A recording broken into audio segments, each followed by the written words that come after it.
Good morning, good evening, or good afternoon, ladies and gentlemen. I have a big one for you guys today. We're gonna start out with doing a little bit of React before we go over to gaming. Brand new to me. I am following JDLA, and he have made a video released 12 hours ago called "Sandpiper is going to prison." That sounds very, very concrete. I do not want to be the one saying he absolutely is. He does live in California.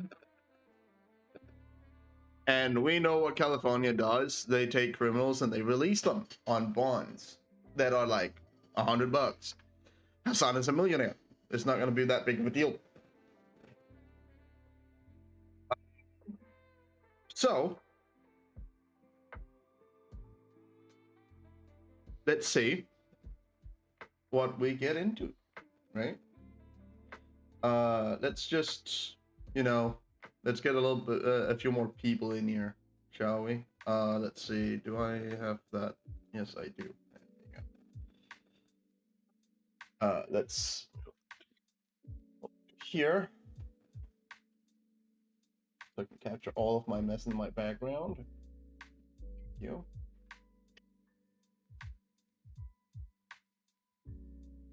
Here-ish. Let's say. There we go. So, SM Hiker might be going to prison. That's huge news. And I'm very thrilled about it.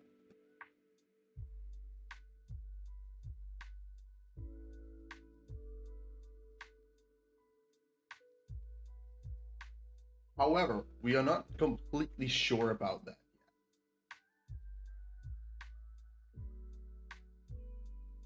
yet. Yesterday, so we can do this one. We can switch over to the other camera. Second. The other camera.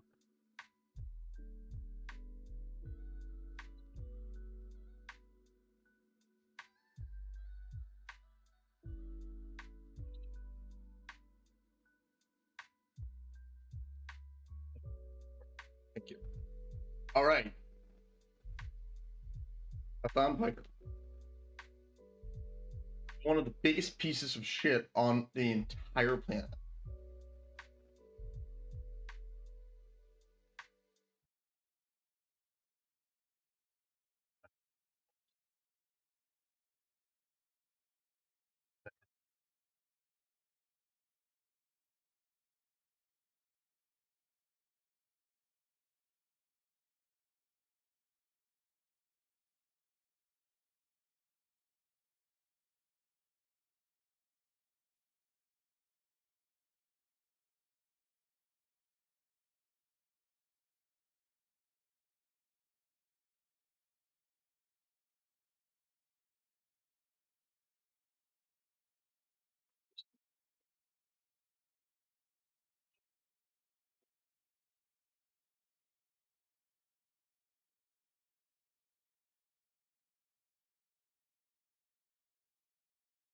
Shadows.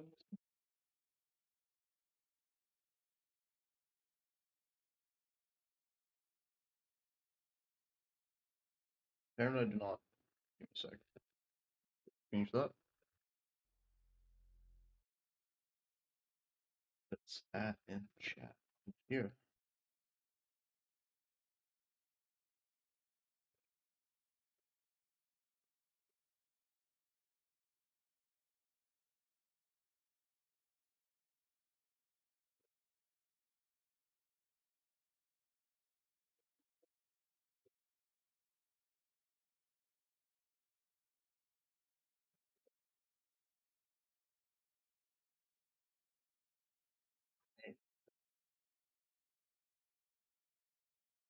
So,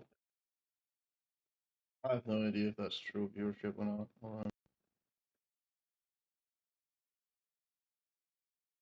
I want to wait with starting this until we have a few more people.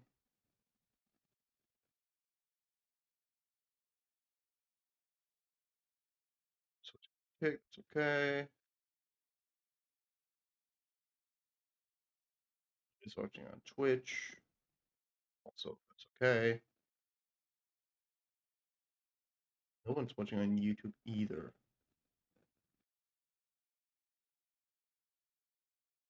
It's a big viewer. Got it. Okay.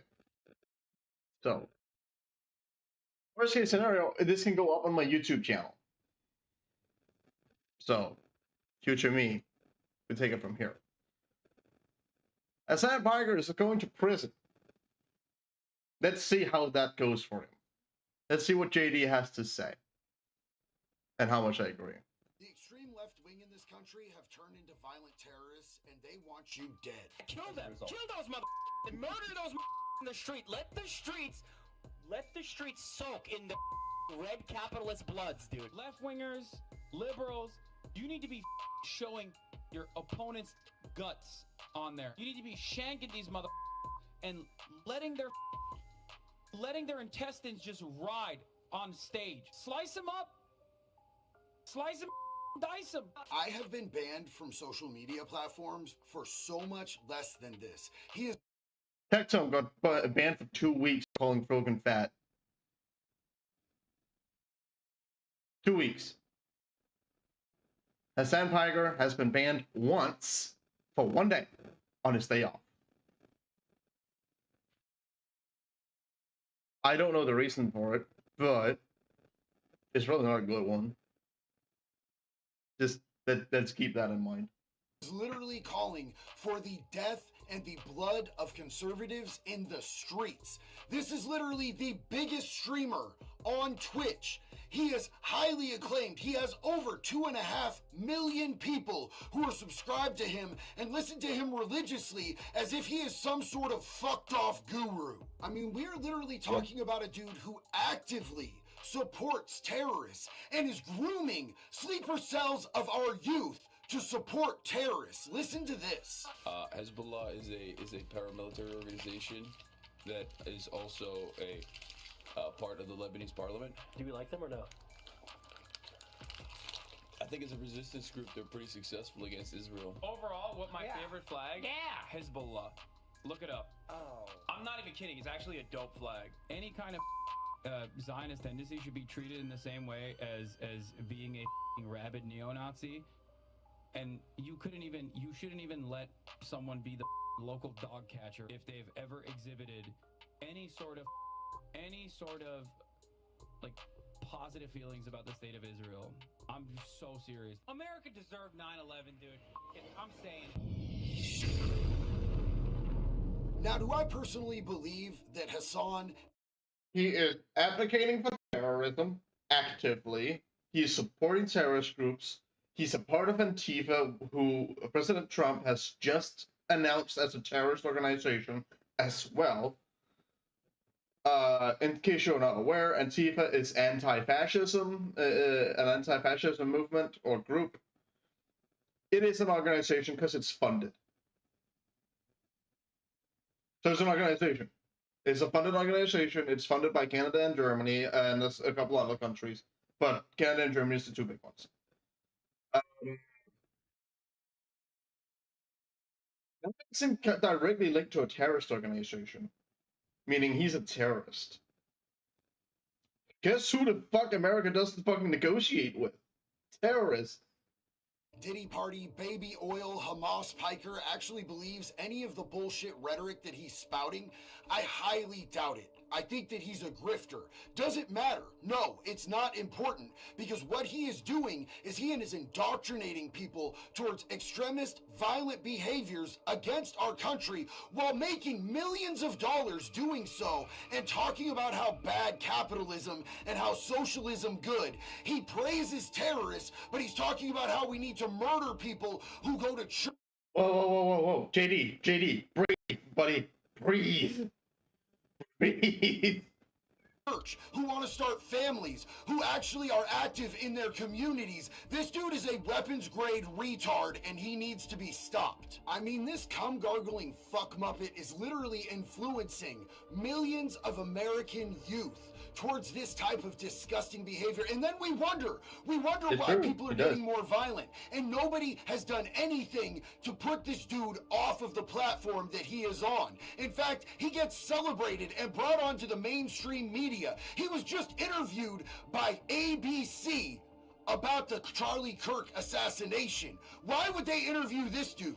Why exactly would this dude's opinion be relevant on that? When he is literally one of the voices that incited people to go out and take that man's life in front of his wife and children and thousands of people, and now the entire world has seen that clip. Instantly, I knew that this was going to be something that the administration will use against those that they've declared political dissidents.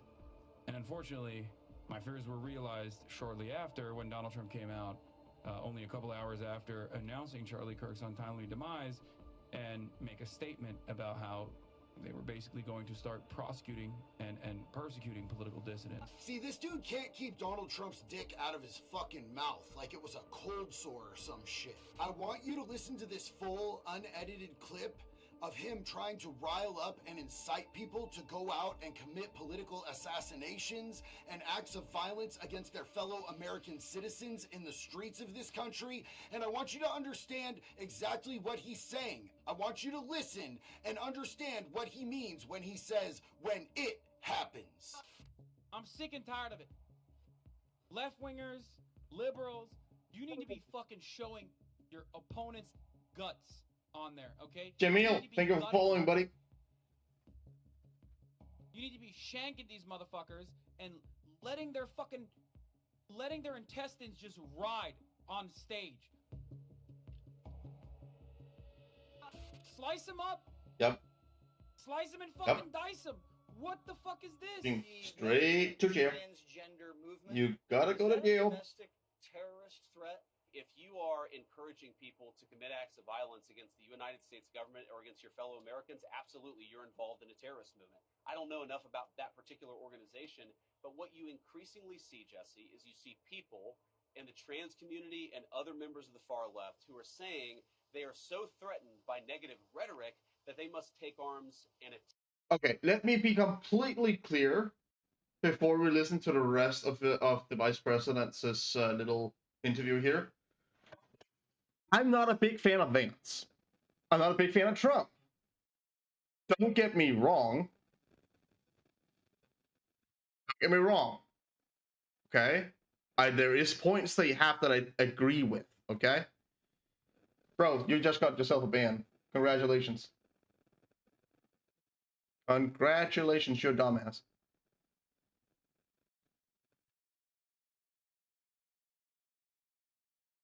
Congratulations, buddy. You're a dumbass. You just got yourself fucking banned.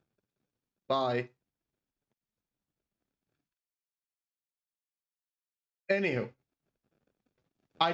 There is a lot of things I do not agree with here. That, from their side. However, they do have their moments. They do have their moments. They're few and far between. But they do have their moments. That I do agree with. Like what he says here, if you are inciting violence, advocating for violence against the American government or the American people, then you are a terrorist. Yes! Yes, it was on advertising. Yeah. I banned him.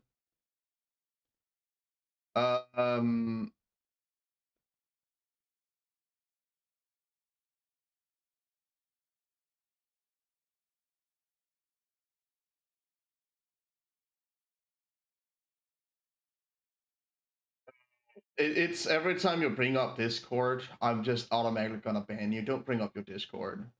You can, dude. You can tell you. I literally have a Discord link in my description, bro.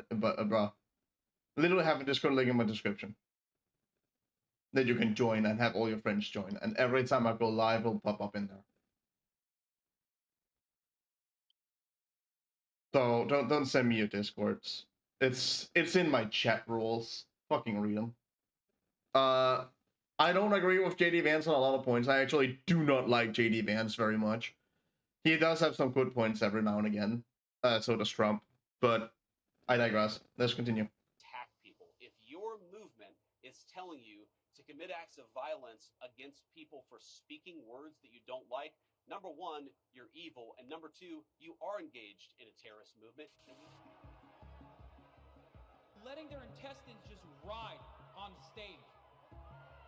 Yeah, kill them. Kill those motherfuckers in a video game. So, Again. holy shit. Murder those motherfuckers in Fucking the advocating violence. He's literally telling people to murder in their others. fucking red capitalist bloods, dude.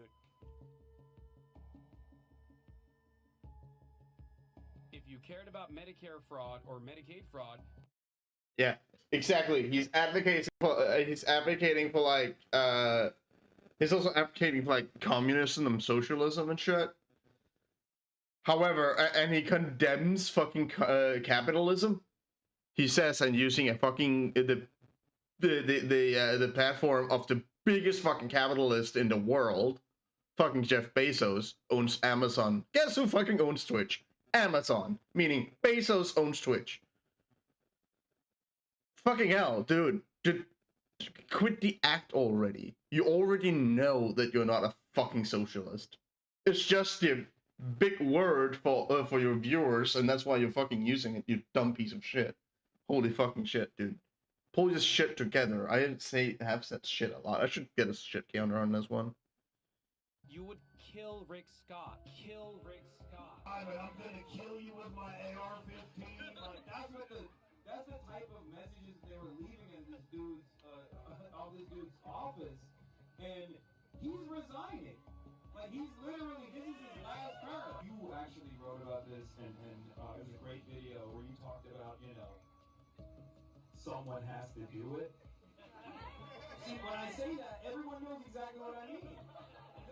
Which is, I think that shows that there is a lot of anger, a lot of resentment, and untapped potential, untapped revolutionary potential, as a matter of fact. Talking about fucking revolution, dude. That's conspiracy for uprising.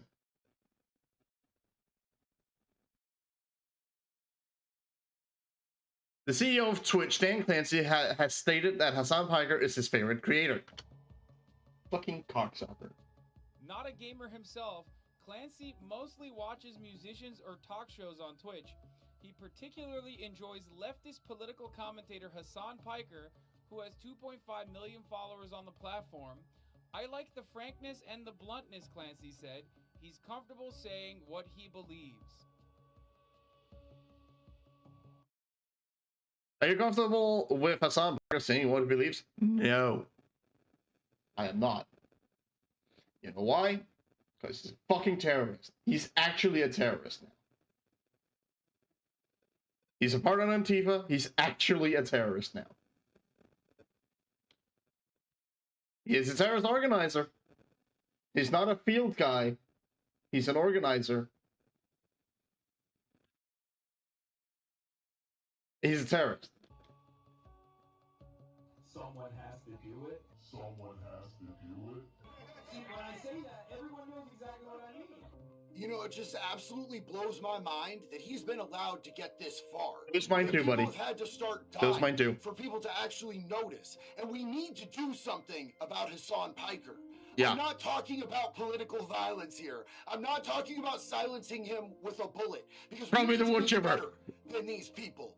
These people are Don't do that. disgusting, Don't do and they're Don't do despicable, and they're Don't do that. literally fascists. President's fine. This dude is literally a fascist. What he is talking about is using political violence to silence the people that he disagrees with, Yep. because they are using their First Amendment right to free speech in this country and just to live their fucking lives the way that they believe is best. They speak on what they think is best for their country, just like he does, except we cannot be a violent nation like this, turning on each other. That is what fascists do. They use violence to silence anybody who disagrees with him. So this dude comes out here and he talks about white supremacy and fascism and neo-Nazis. He's the fucking fascist, like literally case in point. And some of you guys are going to argue that he's just exercising his freedom of speech. But when you are inciting people to violence, when you are... That's a crime. That is a crime. Ladies and gentlemen. Inciting people to commit violence is a crime. It's a federal offense in the US. It's a crime to do. You cannot do that. That is not legal. Making threats, terroristic fucking threats, that is not covered by the first. Yo, JD, my guy. Why the zoom and then the, like, 0.75 down speed? I don't get that. I have to be honest, this is the first time I'm watching the video. I have not seen it before. First Amendment. What this dude is doing is he is absolutely making calls for terrorist attacks against other American citizens, which is downright fucking treasonous behavior. He needs to be dealt with. Twitch needs to be dealt with. These animals need to be held accountable. And if you agree, I want you to let me know down in the comments. I appreciate every single one of you riding out with me today. We need to take care of this. Something needs to be done about Hassan, Diddy, Hamas, Baby Oil, fucking terrorists supporting America Deserve 9/11 fucking ass piker. And until the next one, Yes. it's always one love, baby. Be good or be good at it.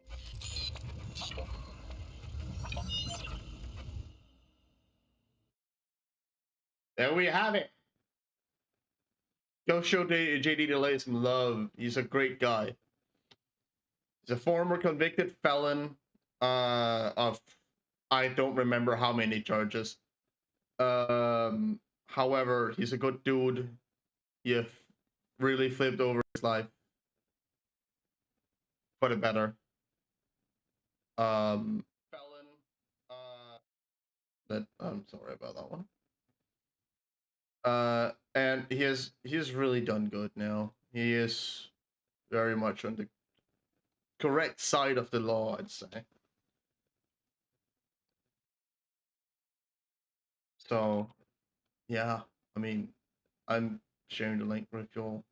Give me a second.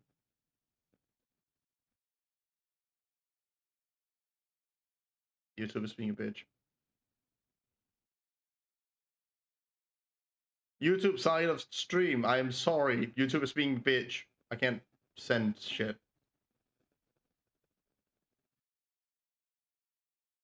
Just, you can also just search fucking Hassan Piker is going to prison. JDLA.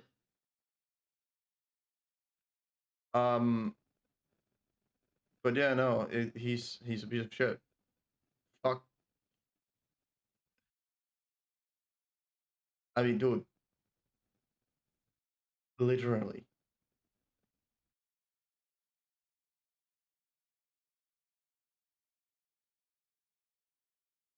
Fuck Hassan, dude. I hope he goes to prison.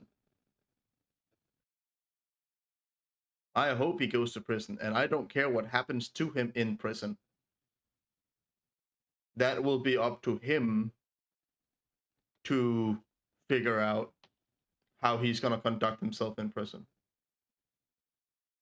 I can already guarantee there's not many people in prison who will be agreeing with him on a lot of what the fuck he says. So, there is that.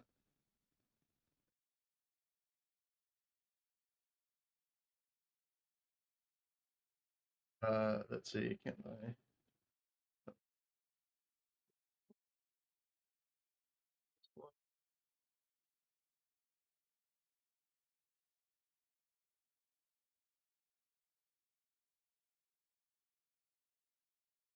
After today, in today's world, to be careful misinformation. Yeah, absolutely, we do. Yeah, we definitely have to be careful of that today.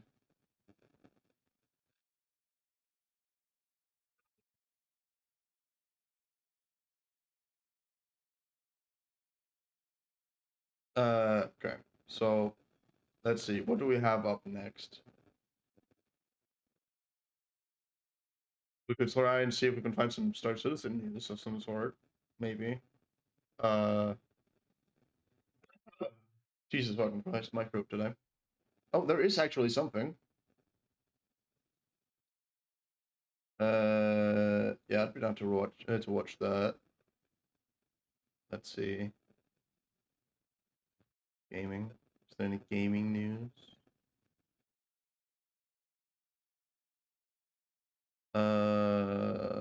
Let's see. Any interesting gaming news?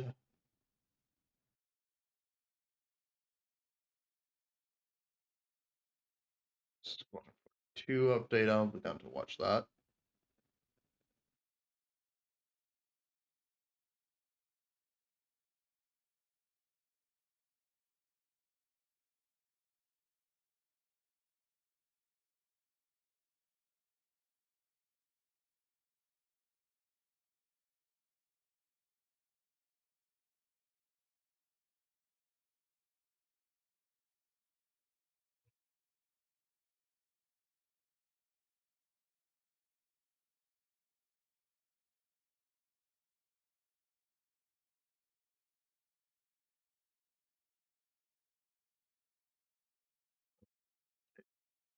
Actually,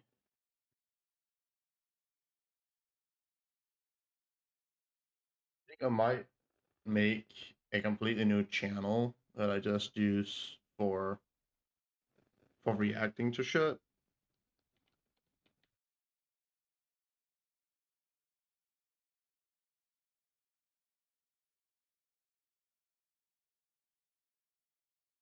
So it will be one where I just have where I subscribe to all the different things.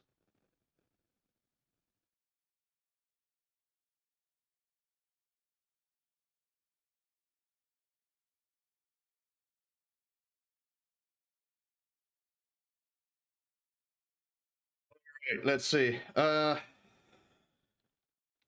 Gaming news.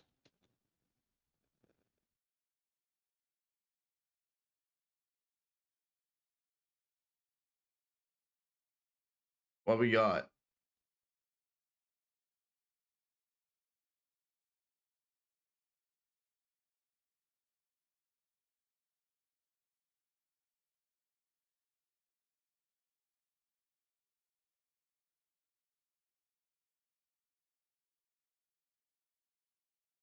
Citizen news.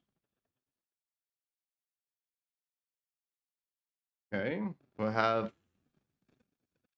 one from Board Gamer that's like 20 hours old. I'll react to that. We have that one from Salty Mike. I'll react to that. Oh, Star Citizen threatened by Nintendo. I'll react to that. Tina's Chopped. Thank you for following.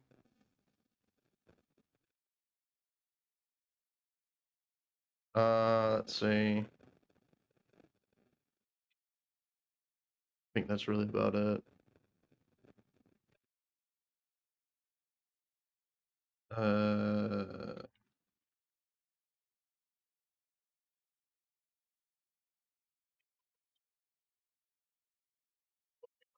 Got recently uploaded. Let's see. Right, have you guys seen about the new Witcher, Witcher 4?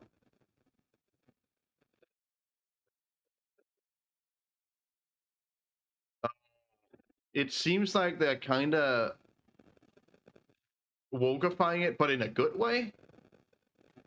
Like it's a way that kind of makes sense. Witcher 4. No, not season 4. Fuck that. The Witcher 4 reveal trailer. Let's watch that, and then we can watch the tech demo afterwards.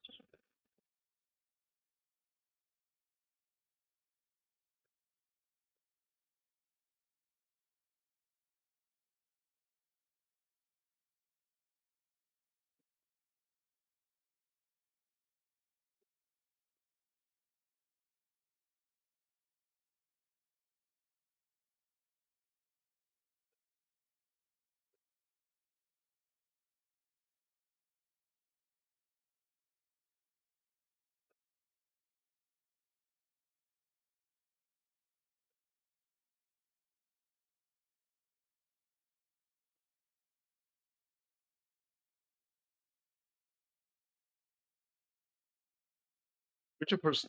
Okay, that's a video I need to react to. All right.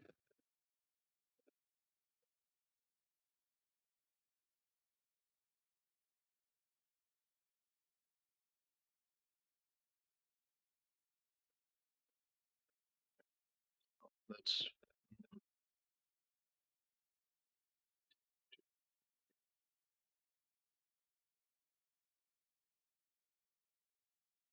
So let's first off show that are not running.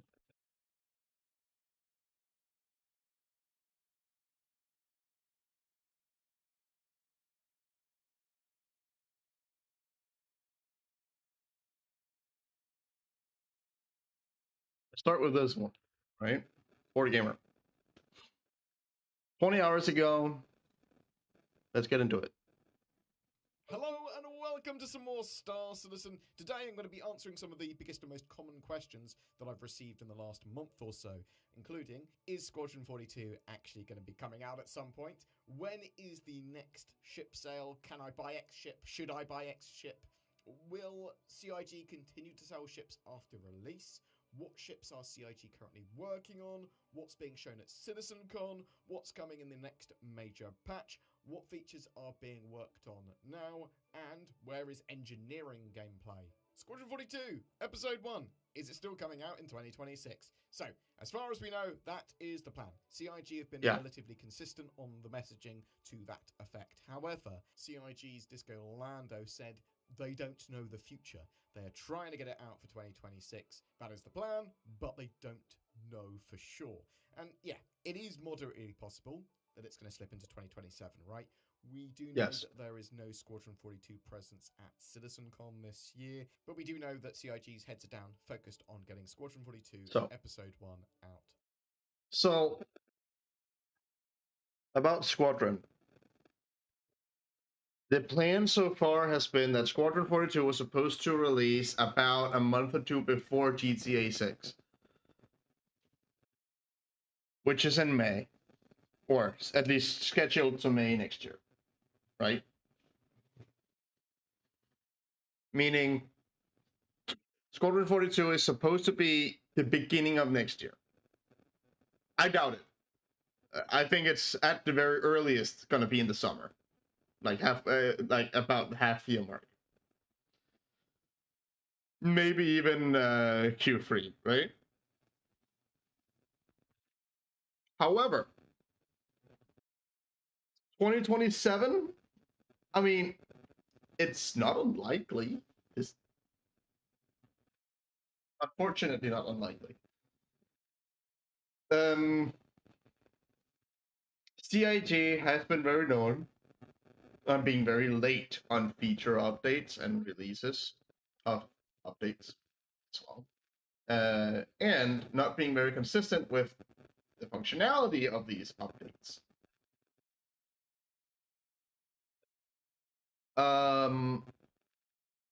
I don't really know what they're actually gonna do.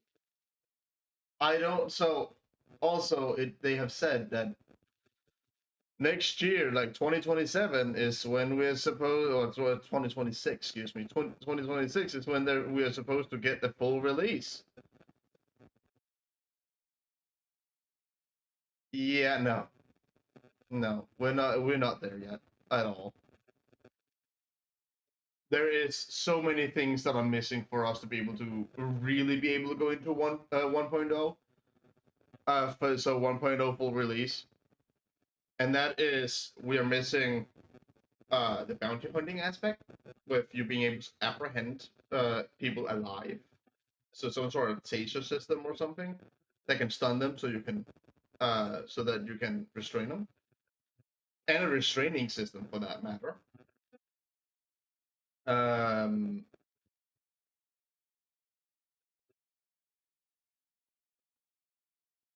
Excuse me. Also, we are also missing engineering. Engineering has not been added yet, as far as I'm aware. I've not played the 4.3.1 yet. I might do that later on stream, just to check it out.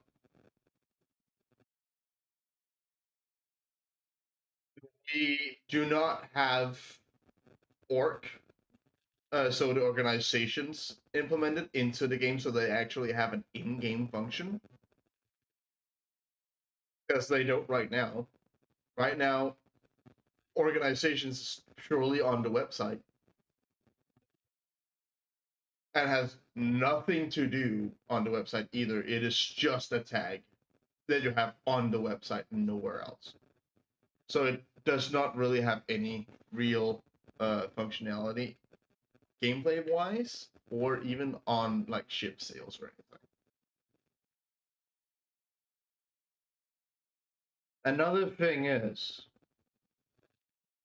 it is in general just super fucking janky. Nothing works as it's supposed to. Like, it is super, super laggy. Netcoding sucks. Sucks balls.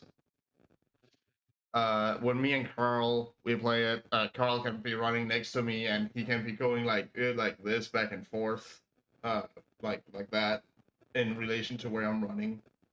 In a running animation as well, like rubber banding is a big issue, and desyncing. That's a big issue, and I'm not the only one having it. Like, I have not seen any YouTubers play group wise where it's not been an issue.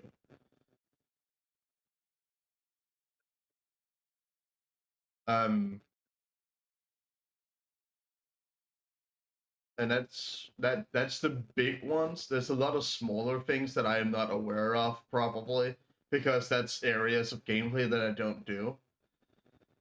AI mostly fucking suck. They have said multiple times in the past that AI, you're supposed to be able to interact with any NPC in the game at all. And they should have different voice lines, or you should be able to ask them questions that are prompted and shit. You can't. And half of the time for the excuse me, half of the time for the few AIs that you can prompt of things don't work half the time. It's mostly people who stands in like places like Area 18 in the spaceport. There's this little like kiosk right by the standers where you can get out your ships, the fleet managers. And I have gotten that thing to work once. The animations was incredible. It was cool. It was super cool when I found out that that worked, but I couldn't get it to work another time. It's only worked for me once. But well, yeah. Enough talking. Let's continue. The door. When is the next concept sale? So, CIG have said that there are no more plans for concept ships and no more JPEG sales, basically. So, ships that they're going to be selling in the future. That I'm going to be happy for. I have heard this before. Yeah, they're no longer selling concept ships. They're only selling ships that are in game, that are done. Only selling ships that are finished. They are ready to be ported into the game. They're not selling concept ships anymore. You cannot buy any of the concept ships anymore. They're done with that shit, and I'm happy for it. It's a good move, but it's just not good enough compared to what other shit they've done. But yeah, let's continue. Vehicles and ships, they are going to be straight to flyable. They're not selling new concepts. You'll be able to get ones that they've previously sold. Yeah, like if you want to pick up a brand new merchantman, that's technically a concept ship. You'll be able to get those like at the Intergalactic Aerospace Expo, which is the next time you'll be able to pick up pretty much anything that you want that's previously been sold, including limited hull ships like the Idris, which are likely to be sold in waves again. sort of, yeah, any limited hull ship, be it a Kraken, be it an Idris, that sort of stuff, you should be able to grab during the Intergalactic Aerospace Expo at the end of November. But yeah, CIG are now preferring to obscure some of the earlier concept work on ships. They're not selling ships as, bam, this is the idea of the ship, and you can back it at this stage, you can pay for it now, it will get more expensive in the future before we release it to flyable, but it could be months to years before it is flyable. Now it's straight to flyable. You sort of see them when they're ready, and you can buy them if you want. Now, concept sales of ships used to make a huge portion of CIG's funds, but this new approach appears to have led to some very, very successful funding. 2025 appears to be the most successful year they've had for Star Citizen funding so far, or at least it's on track to be. With all of that in mind, there is one last new concept sale that CIG will have in the future, quite likely to be next year as well, and this is for a capital ship, the Battle Cruiser, which is much larger than a Javelin destroyer, which I think the last time the Javelin was on sale was like $2,500. It's expected to be the most expensive ship for real money that Star Citizen is planning on selling, at least at the moment. It should be in limited numbers, very limited numbers. You'll be able to get these in-game though. You'll be able to craft them eventually too. So yeah, a very expensive, big battle. Right, crafting. Yes, I forgot about that feature. That's a feature they've promised as well. We're nowhere near it, as far as I'm aware. There have been no talks about that being added anytime soon. And I hope CIG knows that most of the player base expects it to be there when they fully release the game next year, as they have said they would. And I know that it's probably going to be released alongside Squadron 42 next year, because that's what they said they would do. They would release the two games alongside each other. At least episode 1 of Squadron, right? Because it's going to be released in episodes. It's a heavy game. So that's just how it's going to work, and that's fine. So yes, I heavily fucking doubt that that Squadron, or rather that Star Citizen is gonna come out next year. I don't think so. Because there's so many things that are missing. Like it's so many things. It's not even funny.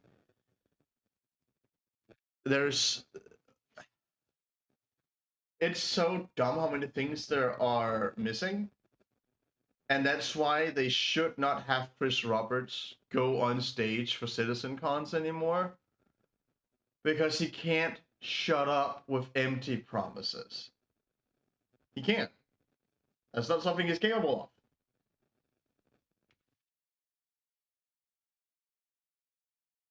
He's not capable of shutting up because he is being too excited about his own fucking game that he's not even working on himself anymore. He's just doing the CEO shit. Because they've gone corporate. But yeah, I mean, let's continue. Cruiser sale next year is likely to happen. I've also seen lots of questions that basically say, will CIG sell ships after Star Citizen 1.0 is out? And I would say almost certainly yes, personally. We'll have to wait and see. They do need to do something to monetize the game long term, for sure.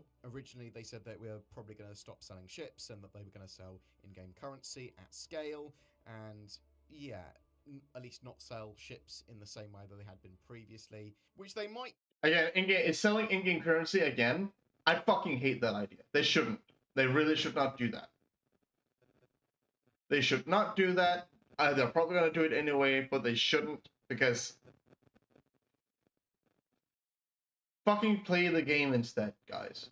Just play the game. You will gain money. It is right now very easy to make money. It's not hard.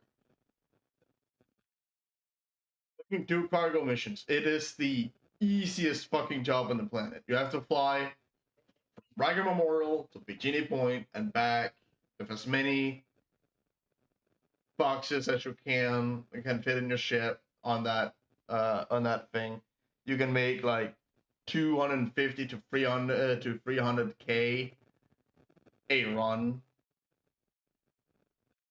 and it takes you like, I don't know, 10 minutes per run at most, maybe 20 if you're new.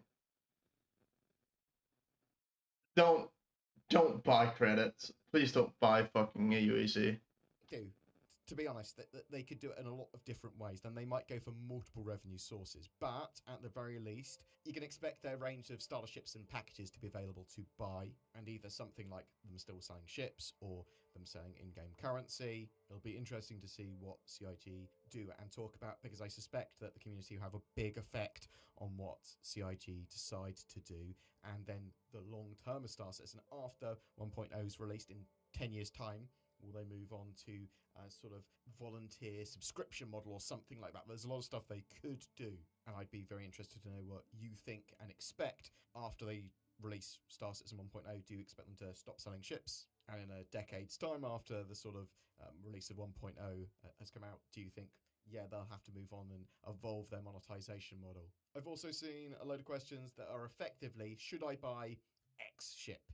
For me, potentially buying ships with real money could lead to you skipping gameplay and experiences that would make, if I was doing it, my experience more shallow in certain areas of the game. If I bought those ships, I'd be like missing out on certain gameplay.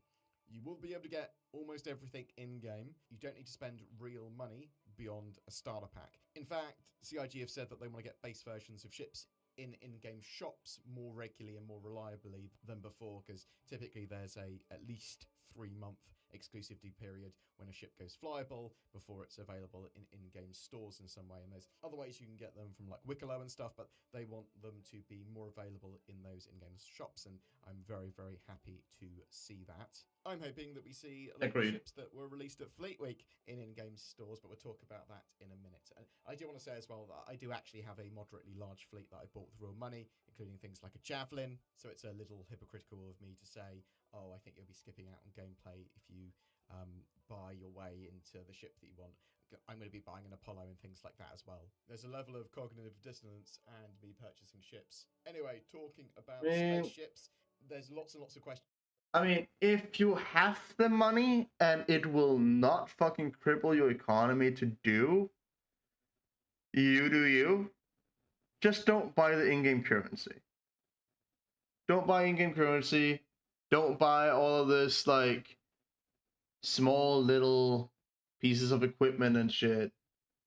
You can literally, most of it you can actually find in-game. The only thing I will be like, hey, you can buy that, would be the things that are limited to specific events. There is like anniversary events for Fleet Week and for Aerospace Expo. Do that. That's okay. I get that. If there's just like a jacket or something as like a, oh, you cannot get it anymore thing, then it's fine. Because it's every year. So the year changes on that close too. But, fuck. Don't do it for ships. Don't do it for ships. That's dumb. About when is this ship going to be coming out. So let me give you a ship update for ships that we know about to some degree. The Anvil Paladin, that gunship, is going to be coming out real soon, maybe at CitizenCon, or the next major patch, Alpha 4.3.2 is what we think it is. And if not those, then almost certainly at the Intergalactic Aerospace Expo. And talking about the Intergalactic Aerospace Expo, the RSI Perseus should be ready for that as well. So that's going to be at the end of November.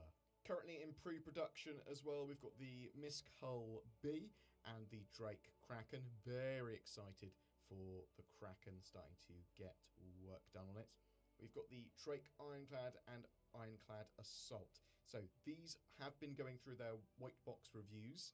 We should see them in game, in my opinion, next year. There are at least 3 unannounced ships in grey box or later stages. We know that CIG have been working on a load of variants of stuff as well. The RSI Aurora and Aegis Hammerhead have been going through gold standard passes as well, trying to bring them up to the latest standards for the game. There's also a ship related to the RSI Apollo or medical gameplay that CIG are working on, but has yet to be officially announced. The Bounty Merchantman, a ship that I get a load of questions on constantly. Hopefully that should be restarting production in the latter half of 2026. So next year, that's when they're hoping to put some people on it. The 600i rework, so both variants of it, it's currently not in production, the rework. So nor is it in the rolling 12-month schedule. This is because it is a functional ship at the moment. Both versions are functional. It does need rework, they do understand that, but it's not a priority for them currently. What's being shown at CitizenCon is a question I constantly get asked as well. Yep. We don't actually know yet. No. We know that it's a 2-hour live stream this year, potentially mostly pre-recorded on the 11th of October. There's no Squadron 42 presence, as I said earlier. Expectations here are for some new straight-to-flyable ships and vehicles, potentially the Paladin, that gunship, and an Alpha 4.3.2 patch will be released. Progress on Star Citizen 1.0 from what was shown basically at CitizenCon last year to now is likely going to be shown. That's my expectation. Them going, look at how much we've progressed on these cool things. We know that they've been working on some new story arcs and missions. I think we're going to see the Nyx system and potentially a new creature. Please tell me what you're expecting to see at I hope so. this year in the comments down below. What's coming in the next major patch? Should have a patch for October. We don't 100% know yet. This is going to most certainly be a 4.3.2 patch. There is supposed to be Mothership and Carrier gameplay coming real soon. I thought it was going to be part of the patch that's just been released, but it wasn't. And this is supposed to like allow you to use the Idris, for example, get a Gladius to land in it, and then the Gladius to rearm, repair, and refuel using the resources of its mothership of the Idris. We know there's going to be changes to the Stanton Pyro jump point in line with Hurston winning the resource drive. Basically, it's going to be rebranded as a Hurston space station, and then all the Hurston landing zones are getting 5% off their prices. And as I said, potentially we'll have the Paladin gunship here. Expect some other ships and vehicles. Hopefully, the Fleet Week ships will be available in the ship shops. So this is things like the Idris P, the MTC, the Guardian MX, and the Asgard, hoping that you can actually buy them. You can't do that, by the way. Hold on. So, I watched the clip that's running in the background. You can't do that. You'll blow up if you do that. You'll blow yourself up if you try to fly through an explosion. You can't do that. We're likely to see the start of a new story arc, some new mission locations, some new, general locations to Excuse visit. me. There's going to almost certainly be more ship and balance updates. They've been working on like missiles and fighter archetypes recently, weapon balance, all that sort of jazz. It's going to be Day of the Vara in October, so that's like the Halloween stuff. So expect the patch to be related to that somewhat. Mission pickup on location, AI FPS turrets, NPC and AI updates, all stuff that was either not ready or pushed from the last patch should hopefully make it here. I'm expecting CIG to maybe tweak some of the medical gameplay a little bit as well. We do know they're pushing towards item recovery tier 1, insurance, etc. I also think they've been hinting more and more at Vandal in-game. Obviously, 4.3.1 has at least a level of Vandal presence. We've come from giant laser beams, from mining, to big sandworm bosses, to cool labs and interesting dungeon delving. I do want to quickly mention that there is a variety of things that is scheduled for October on the roadmap. And I say scheduled, that's probably the wrong term to use. There's currently work planned that ends in October, currently on the roadmap, on the tracker, for some bits. That does not necessarily mean they are ready, but it's potentially something they're going to be showing at CitizenCon or have ready for the end of the year. Might need a load more work, who knows, but these are things like FPS radar and scanning, inventory rework, a redacted creature, the transport refactor, which is sorely needed for the game, but I also think that includes sort of freight elevators and stuff like that as well to a degree, and engineering, which is a whole suite of gameplay that is sorely needed for the game and we've been waiting on for a while. There's some other bits that have work sprints that currently end in November, December as well. Base building, crafting, and command module stuff, which is the way that the caterpillars sort of command module detach from the ship and Maybe reattach to the ship, and it's needed for. maybe base building is further along than I first thought, because that looks pretty flushed out. A variety of ships to make it work, potentially even escape pods, stuff like that. And you can. It looks pretty fleshed out, not gonna lie. Incoming before the end of the year.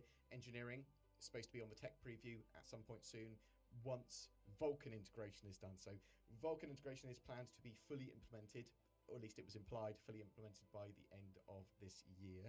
And then they're going to be putting engineering on the tech preview, which is going to be the updated version of engineering with a load of updates and hopefully be significantly better. If those tests go well, assume engineering will be phased into the live build, but it could go back to the devs for more updates. We don't really know the sort of intended length, the expected length of the tests for engineering on the tech preview as well. So it could be a month, it could be 3, but it is going to have a load of cool stuff with better engineering panels, fire gameplay and putting out those fires, damage control, repairing components, fuses and relay gameplay, that sort of targeting areas of ships and sort of going after subsystems. I'm super excited for the way that's going to change the way people play Star Citizen, and it's also going to be implementing a deeper level of armor, at least until Maelstrom comes out.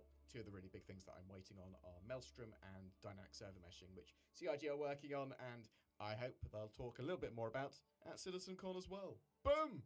Sorry if that was a little disjointed as a video. I've actually got a It's fine, in bro. my hand, so I'm not I got some keyboard in the same way that I would. good information. And I've given Zin the day off today, so it's just me trying to work out what video to do. So I did this one, talking about the questions that I get asked the most. I hope that was informative or useful for you. Please tell me in the comments if you've got a question that you'd like to ask, because I'll make it part of a future video if I can find an answer. Something you should do is answer the call to get NordVPN, links down below, or go to nordvpn.com/boardgamer. Get yourself a VPN for better security, privacy, and accessibility of the internet. Do it. Help the guy out. And you can use it too.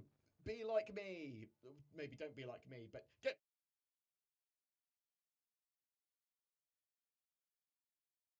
NordVPN/boardgamer. There you go. On to our next one. We got one from Salty Mike. Let me just make sure that we are set here. Right. It just isn't enough. So 4.3.1 just isn't enough. That's the title of the video. I will do a little less commentary on this one unless there's something I really need to voice out, because it's a rather long one. So let's take a look at it. What's up, guys? I'm Salty Mike, and this is your Star Citizen Week in Review for September 22nd, 2025. 4.3.1 is officially live, and I've never been so excited for a patch. With all that, of course, came a ton of long-term persistence issues, and the Apollo is officially out and in the world. All that and more on today's Week in Review.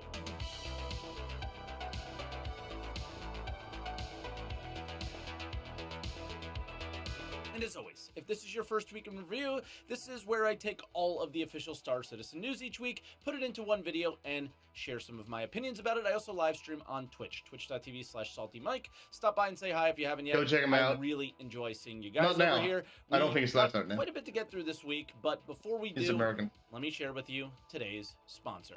Thank you to Coopert for sponsoring today's video. Coopert is a free browser extension that is designed to save money while you shop online effortlessly. I think many of us are familiar by now, but when you reach the checkout page on a site, Coopert will automatically test and apply the best available coupon. I don't trust it. I don't fucking trust it. It's honey all over again, man. Honey all over again. I don't trust it one fucking bit. Coupons ensuring you get the maximum savings with little to no effort. They even have a cashback reward program on your homepage or your shopping cart page, and you can find more details, but if you activate it before you complete the purchase, they will return a part of their commission that they get to you. And you can withdraw with PayPal, a gift card, or a bank card. They also have a price comparison service. This is pretty cool, where they display the price information on other platforms. That would be the only fucking part of it I would actually use. It supports Chrome, Edge, Opera, Firefox, and Safari on desktop, as well as Safari on mobile. So if you're interested, find the extension or the app link in the description and start using Cooper now to save money and avoid paying full price. Do your research. Do your research. Thanks Figure out for supporting the sponsor. Really, do your research on that fucking thing. Don't let it be fucking ruined, because it's not gonna affect you very much. Because first off, when I used Honey, there was never a fucking coupon for any of the purchases I tried to make ever. It was one big ass fucking scam. Second off, fucking Honey stole all the fucking money from the creator. Even though they were sponsoring them, the creators never saw a fucking dime from them. Honey are pieces of shit, and I don't think this is any different. I really don't. Show especially I will make a separate video on that, I think. New ones. This lets them know it's kind of a great place to make a home, and with all the bills paid, let's get into the patch updates.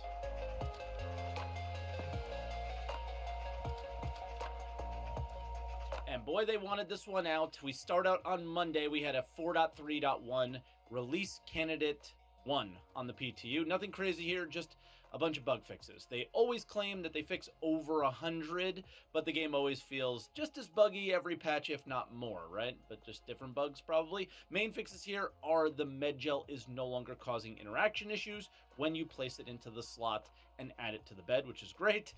They think they have some med beacons back, but from what I'm hearing, the markers or something isn't working. I never do them and never will until something changes. And a mission issue with Wicklow Favor might be fixed. I reported this one. It caused a ton of issues, but I need a little bit more time to test it in live. And then on Tuesday, 4.3.1 release candidate 2 came out. For this update, they didn't make a new post. They just added to the top of RC1. So if you're looking into the show notes below, which does have all of our sources and links that we talk about here, you will find it kind of combined together. All this entailed had a few fixes with medbed distances and medgel consumption, and one bug I was taking very much advantage of. There was no fall damage in the PTU. It was actually like everything went faster when there was no fall damage. It was kind of great. I also found this sneaky change that might one day be kind of sick. If you can, or like if you don't have a medical ship, you can go to aid shelters and they have a proper tier 1 med bed at them. So if you end up having like a tier 1 injury that you just can't get rid of, there's a place you can get rid of it, and you don't have to go all the way to a hospital. You don't have to backspace, none of that. I couldn't add medgel to it, but I could set my spawn there, but because there's no medgel, you can't respawn. So it's really just for injuries right now, but that's actually really cool. Then Race for Stanton was finally completed. So one of, if not the most interactive event ever in Star Citizen is now over. Hurston Dynamics is victorious, delivering over 330 million SCU of resources to help solve the NPC regen crisis, and because of that, the rewards are now set. So anyone who completed the Hurston track will get a special version of the utility armor that is black with the Hurston logo on it. Hurston will also take over the Pyro Jump Gate. I'm hoping they kind of really make it crazy fancy with that brutal look and gold statues like the business district in Lorville, but I'm sure it'll just be a few banners or something and just a name change. And lastly, and most importantly, all Hurston-owned locations will permanently, they absolutely should not be committing to this now, by the way, have a 5% discount on everything they sell. And the reason I think Hurston won is because of this, right? Is they have the best ship shop, so you're going to save a decent amount on your ship purchases. But the reason I don't think it should be committing, or they should be committing to this, is they have no economy. They have no idea what a discount like this could do and have an effect on the economy if they ever do decide to, like, you know, wake up and make it. So anything like economy that has been discussed this year, I continue to lack confidence in the team and that team more and more as I see the impact they're currently making. Emphasis on currently. They could absolutely do something at some point that makes this feeling change. Like, I don't know, anything. Like, just doing anything would be great. Then Thursday, 4.3.1 went live. So I spent most of 4.3.1 live initially, finding out what I lost and what I kept. My org account lost 10,000 mercenary script. 10,000. Medical beacons are not working correctly, and I already experienced the content in ASD, which is meant to be done once, right? It's just a story quest in reality, and yeah, I kind of want to do it all when it's done, to be honest, and wait until 4.3.2, but honestly, there's nothing else in the patch, so yeah. But they're kind of forcing it to be repeatable with Wicklow turn-ins. It's weird because it's just not set up to be repeatable, right? It's you always have to do the mission. Like, maybe if I could just go to the location, and you can, right, with other missions, but it's weird. It just has a weird feeling like it's being shoved down your throat a little bit, right? Oh, and something that people freaked out about that I thought might be on purpose, because honestly it should be. RMC was lowered to like 2,000 for a sale price, and they brought it back to 4.3 level standards with a hotfix. So the reason I think it should be low is so it's back up now, Carl. It's easy to get, so it doesn't make sense to be high value, but it's also the only thing that is propping salvage up and making it a viable loop that people want to do. So I understand if they keep it high for now, but expect it to not be or completely change at some point. And lastly, the Onyx facilities page, it has been updated, right? Since the location is now... Carl, if you're still in chat, the RMC prices are back up. So we're back in business. Oh well, let's continue. Updated. If you're not like me and you want to dive right in, you have all you need there. But for my experience, I actually ran the entire Onyx facility endgame mission solo. Only 3 deaths. 2 of them were definitely my fault. 1 was a bit of a bug. So if you're concerned with how much Wicklow costs, this thing is really easy. Like, if the Wicklow armor and things like that, it's just going to take a bit of time and a little bit of grinding, but it's totally fine. That was the patch update stuff. So let's move into video updates. We had a car salesman video like we do every time a patch comes out now, which is great.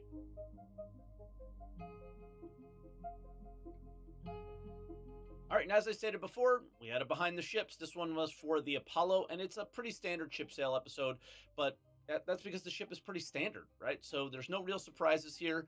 So, the episode was basically had no surprises. So they start out with what the 2 variants are with a little extra info in there.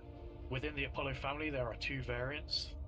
The Triage is the base model, and then there is the Medivac, which improves upon the Triage by doubling the missile count and providing heavier armor. We got a lot of cool paints. I think my favorite one is the Vitality one that we're able to bring back from the Terrapin. I think overall the ship lends itself well to all kinds of nice paint jobs. It's just got a nice sleek look to it. Obviously, medical gameplay tends to follow some combat gameplay or active combat gameplay.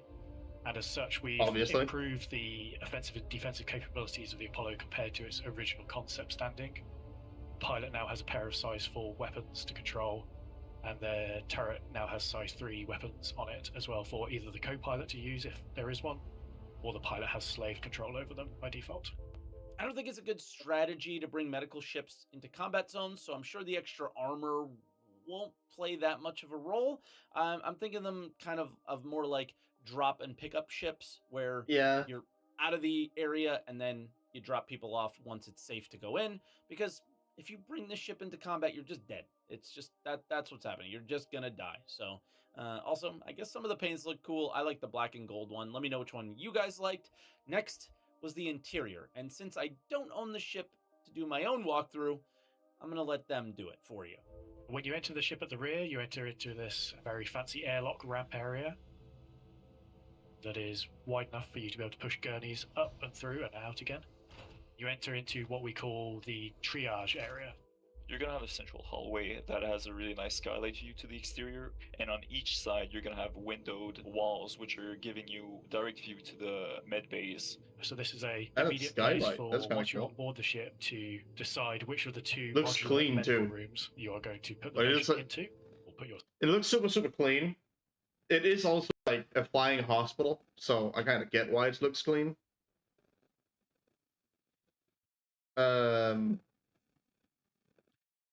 Is it going to be essential for like a combat or light combat fleet? No.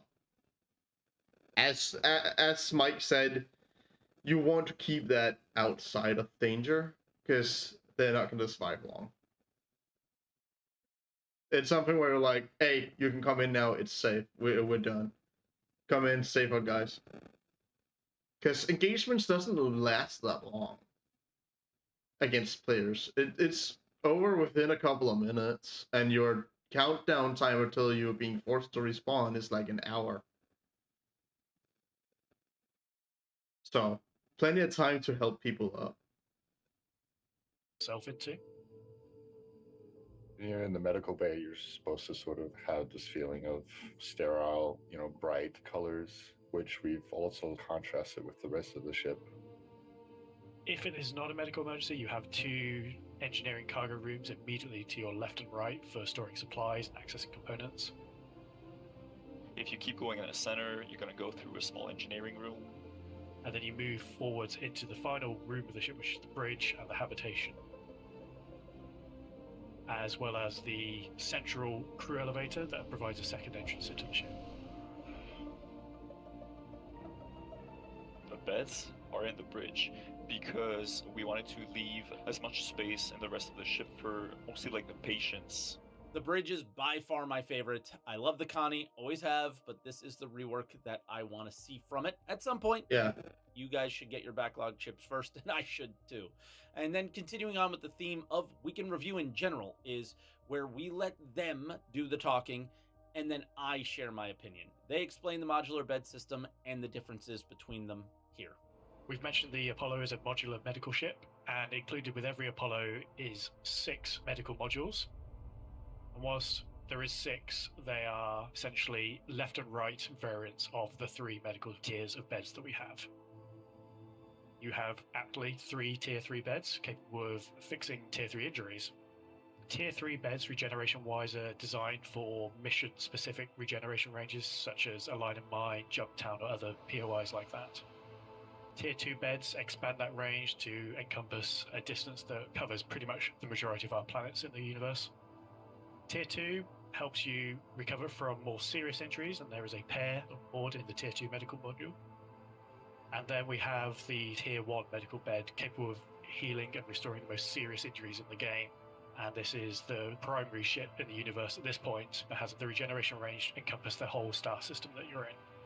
Right now, even at a cost of 100,000 per med gel or 50,000 per respawn, any bed can heal a tier 1 injury if you backspace, right? So I think it just depends on your group size, how much money you have, which beds you want to take. But I think the tier system is fine. We just need the rest of the game to make a little bit more sense, or make this make more sense. Tier 0, personally, is kind of... it's starting to get clunky with the other things that they're starting to do in the game. The more they develop the game, the more Tier 0 is kind of getting in the way of certain things like this. And yeah, that was it. We had a patch video as well that we highlighted during our patch notes discussion. But yeah, we're still significantly lacking on the video updates this year.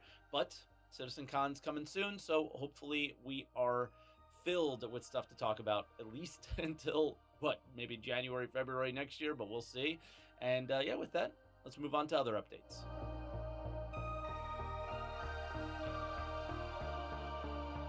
All right, and of course we started with a sneak peek.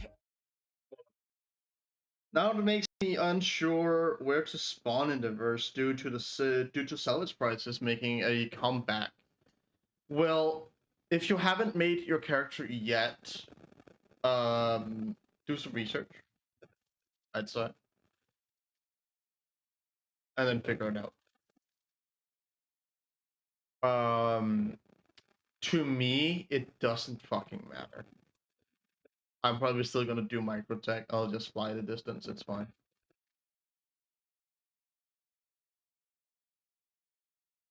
Nobody says I have to lock out at New Babbage every single time. So, yeah, do you.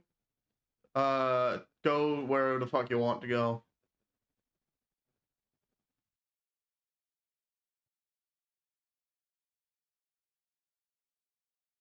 Let's continue. And this is another non-sneak peek of the week, unless maybe this is the Wicklow reward. I can't really tell because it's dark. This is a really weird angle of the armor that has been seen in the PTU for weeks. So nothing new here. We showed it to you last week here on Week in Review. I personally like the armor a lot, but yeah, content is even slowing down, it seems, when it comes to this year. It's pretty bad. And then Comms Dive, number 3. Now, these are some of my absolute favorite things that the community team does, and specifically Niku. They compile some of the most asked questions around the community, and they run to the devs, ask them, and then post those devs' answers here. So pretty awesome. Again, shout out to Niku on this one. Keep it up, man. You're awesome.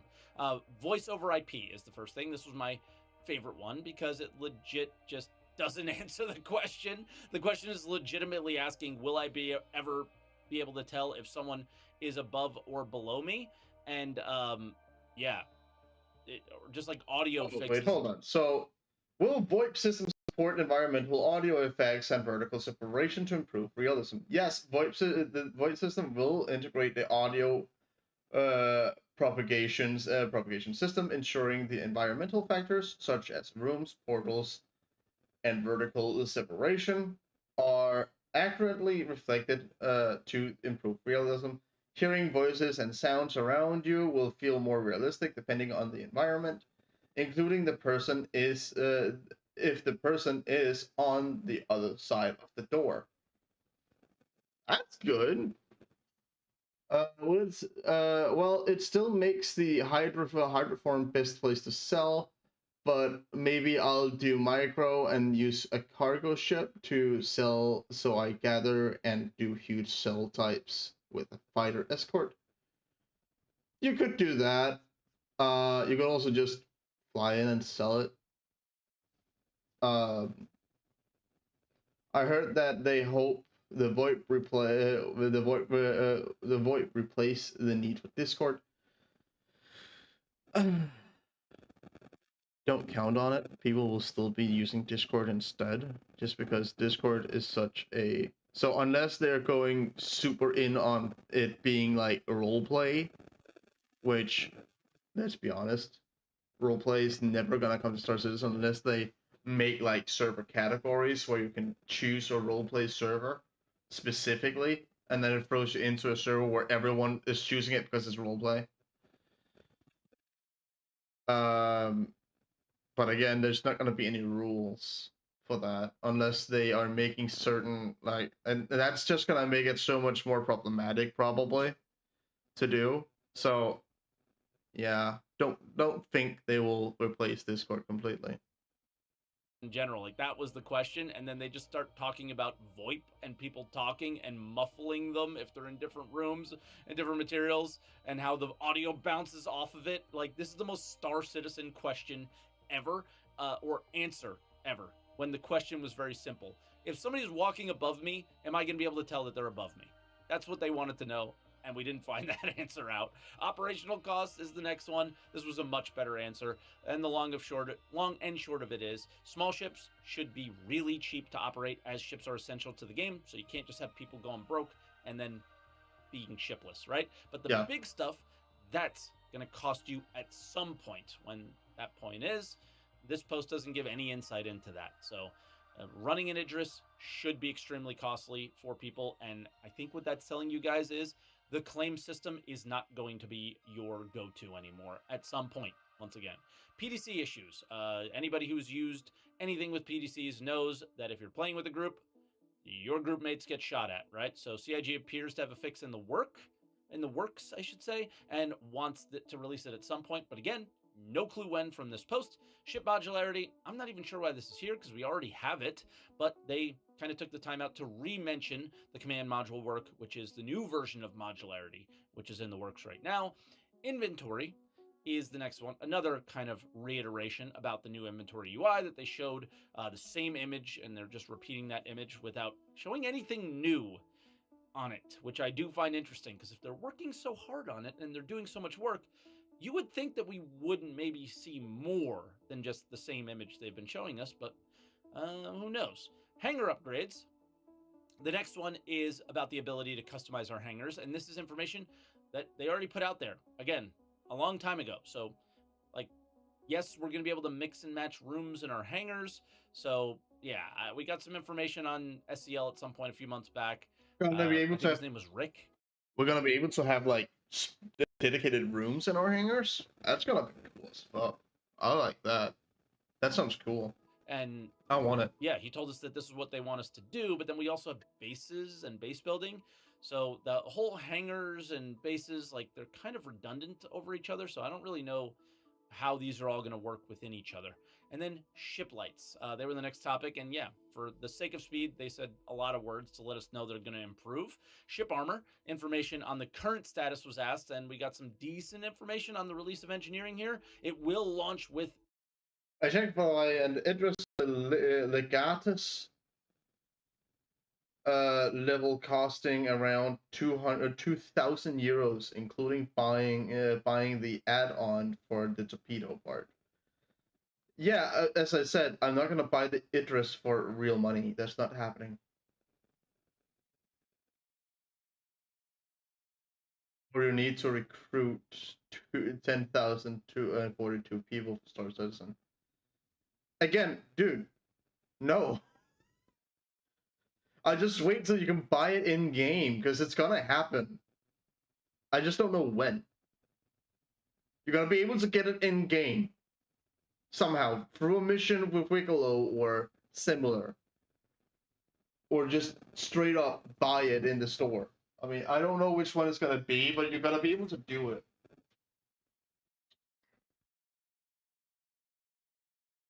Oh, I'm good. I don't care. This. It will launch with ship armor and a temp system that protects ship components, which we've already seen their prototypes of that on an ISC not too long ago. It was in 2024, but when the armor goes down, you're going to be able to destroy eventually the components on the inside, right? And then ASOP quality of life. This one has me a bit hyped. They're planning on improving the ASOP experience, including searching for ships. Coming soon, enough for them to... Viking. What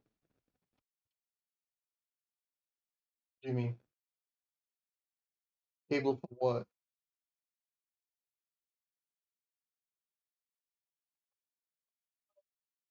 Two.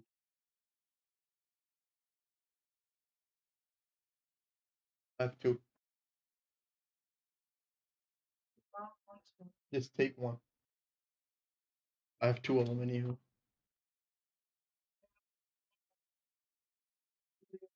No. Take it. I have no need for it.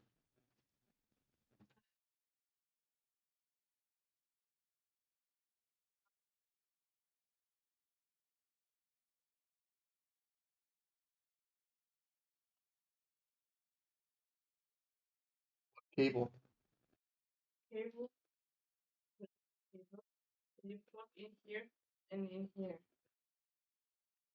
That you cannot ask me about. I have no clue. I know I have 2 or 3 of them. Go look for it. Yeah. See you. Yeah.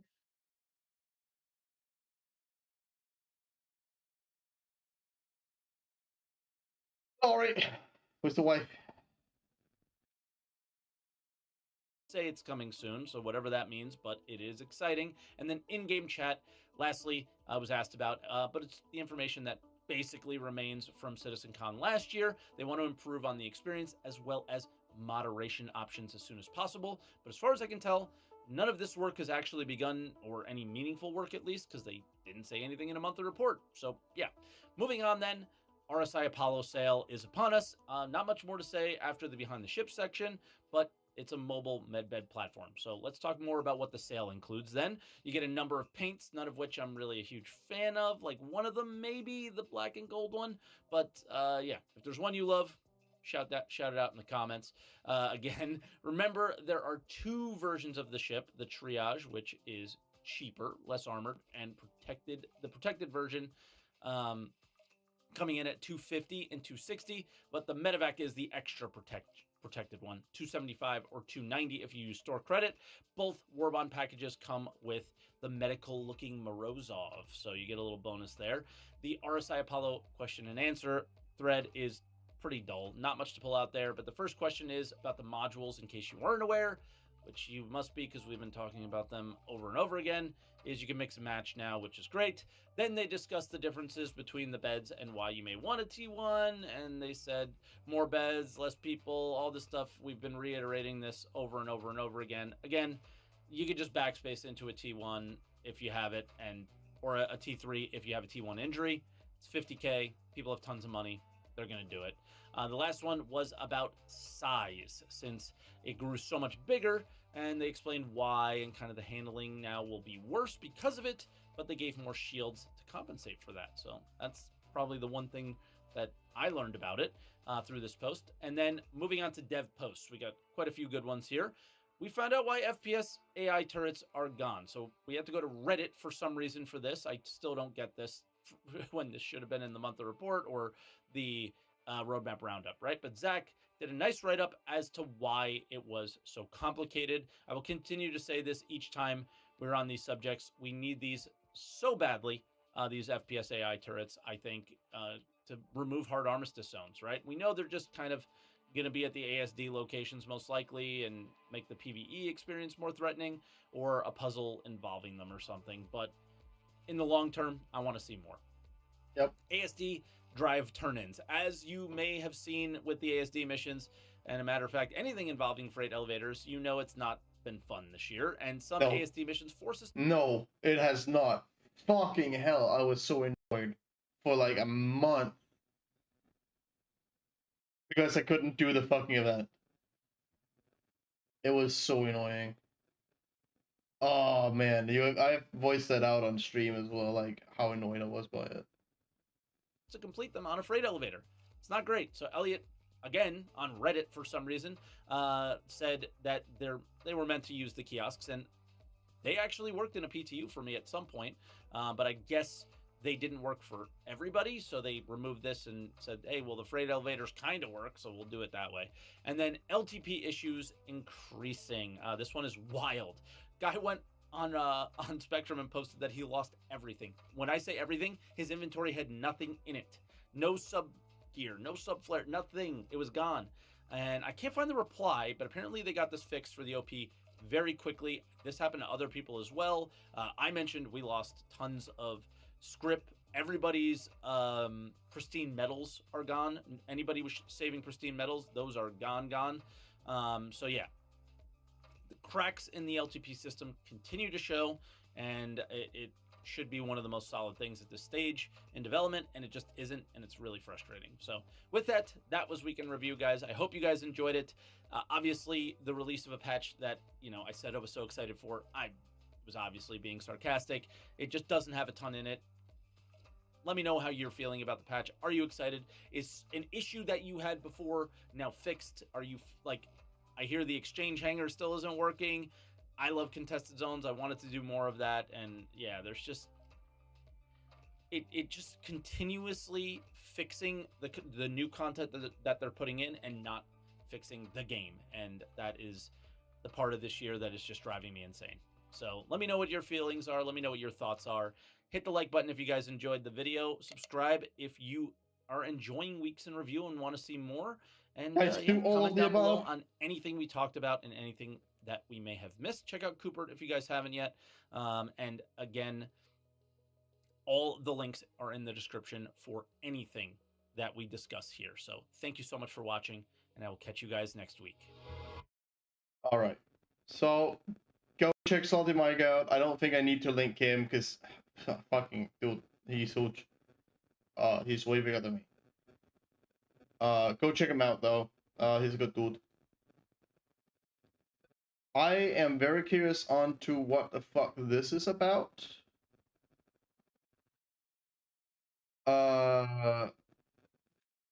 I am very curious to figure out what this is about. Star Citizen threatened by Nintendo. I don't know what the fuck is gonna go on here, but I think we have to go figure it out, shall we? I wonder how Wigolo missions going to work. You do missions for him and you gain favor, and when you have enough favor, you can redeem it and get something out of it. That's how it works. Hey, you. Imagine getting ready to get into some Star Citizen one day, and then you discover that the features you've been waiting on for years now, NPC crew, drones, well, all of a sudden, they can't exist. Not from a lack of resources or because of technical limits, but because Nintendo patented the idea itself.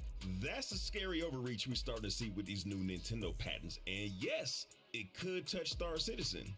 So as you might have heard, in Nintendo's pursuit of trying to wipe Pal World off the face of the earth, they filed for and received 2 patents with ridiculous potential consequences for the entire gaming industry. Like I said, you might have heard about it, so I ain't gonna go too deep into them, but patent 12. Yeah, right. Are you going to try some of those missions? I don't know. At least not today. Today I'm probably just gonna do some salvaging. Today I'm probably just gonna do salvaging if I'm gonna hop into the game. I wanted to check this one out before I did. This is the last video. This is the last react I'm gonna do today before I hop into doing some gaming. In case you aren't aware, Nintendo has gotten a patent. I know of one of them. One of them is the patent on being able to call in a mount or call in a creature that you can then ride or use to fight for you. They've patented that. Something that World of Warcraft has been doing for years before Nintendo even were, well, not before Nintendo were a thing, because they're going back to the Shogunate period, but something that World of Warcraft and Blizzard have been doing since fucking the beginning of World of Warcraft, before any of the video games that had that capability were even doing from Nintendo. Like, Nintendo did not have a game that was able to do that at all by the time that World of Warcraft came out. So, yeah, no. Nintendo, you will be fought so hard in court for that, and you will probably lose your patent. It is a dark, dark period of time.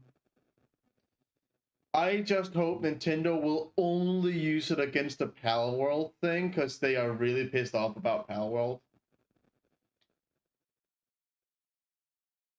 I mean, I don't know.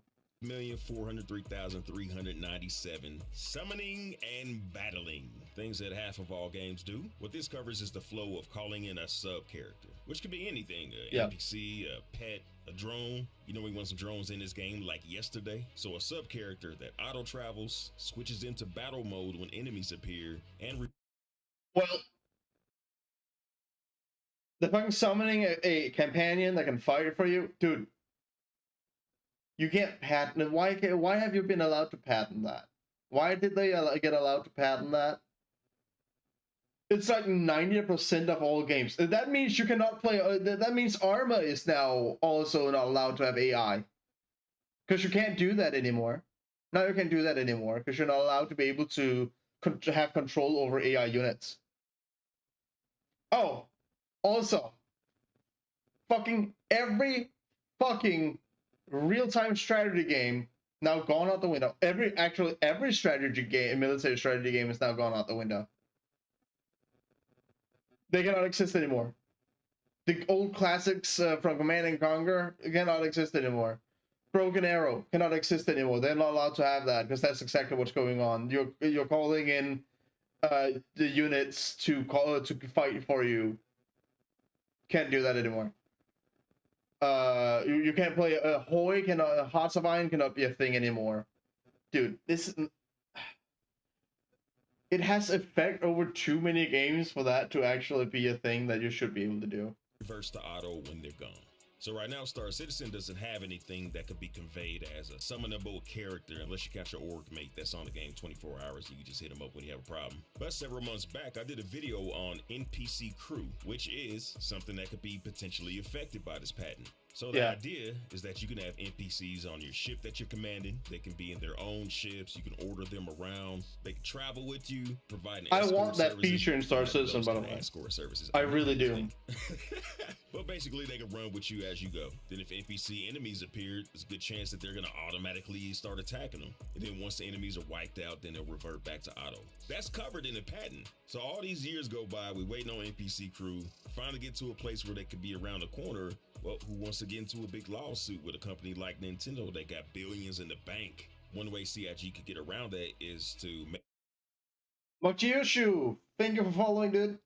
Make it so that you have to continuously give them commands, so they can't just be out there auto-attacking enemies when they show up. You got to be continuously giving them commands, and once the enemies are wiped out, I don't know if you're a woman or stand down.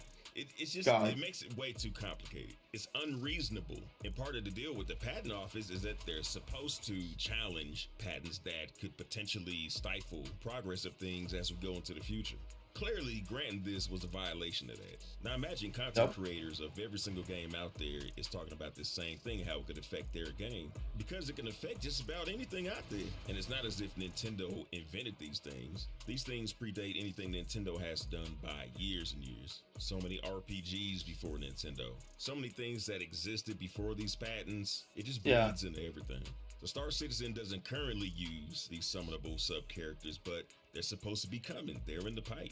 CIG has talked about pets before. I don't know if they had the idea of maybe the pets will follow you around and fight with you, but if they did, now they got to think about a lawsuit. So there's that, and then there's other patents. There's patent 12403387, smooth switching of riding objects. And what that covers is automatic switching between ground and air mounts or vehicles without interruption. So think about GTA Online. You got that rocket bike. It drives down the street, then you could just lift up the front wheel, and all of a sudden you floating, you gliding through the air, and you're flying. There's no That also directly are affecting Star Citizen, because your ships can literally land on the ground and take off. There's no loading screen in between or anything. There's no teleportation either, meaning Star Citizen can no longer exist. So many games can no longer exist. Arma can't exist. You can taxi. DCS can't exist anymore. Position between the states, which makes it coverable by this patent, which since it's been granted, Nintendo could potentially bring a lawsuit against them. Right now in Star Citizen, vehicle entry, docking, all the transfers are explicitly player-driven actions. They're not automatic context switches. But that's not to say that CIG might not bring their own version of GTA's rocket bike, or maybe an amphibious vehicle. You're staring at things. I would argue that CIG already have.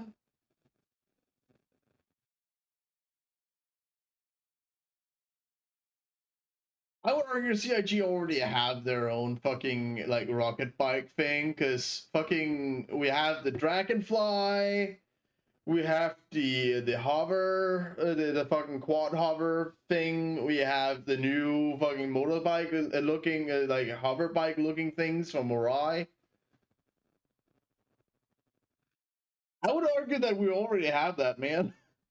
Over a river, then you see shore. Actually, I don't know if watercraft would specifically be covered under that. Maybe if you steer it over the water and then automatically goes into a flight mode with no interruption in between, potential lawsuit. Got your hover It's not right there. Right now, but it was right there in the footage. The ground and then start flying through the air. But if they had a vehicle that does that in mind, potential lawsuit. So now every single thing that CIG and other developers do, they got to think about, well, is it worth doing? Because Nintendo might bring a lawsuit. And even if you got a solid case to win, you get tied up in court for eons. You got to pay them lawyers. So these aren't pro bono cases, man. You got to peel off some bread for these people. And that's how a lot of individuals get taken by people with big lawyers. Okay, I have to pause again, because she's saying, like, you have to pay them lawyers. Yeah. I'm pretty sure CIG have their own fucking lawyers inside the company, paid by the company. I'm pretty sure they already have their lawyers in place.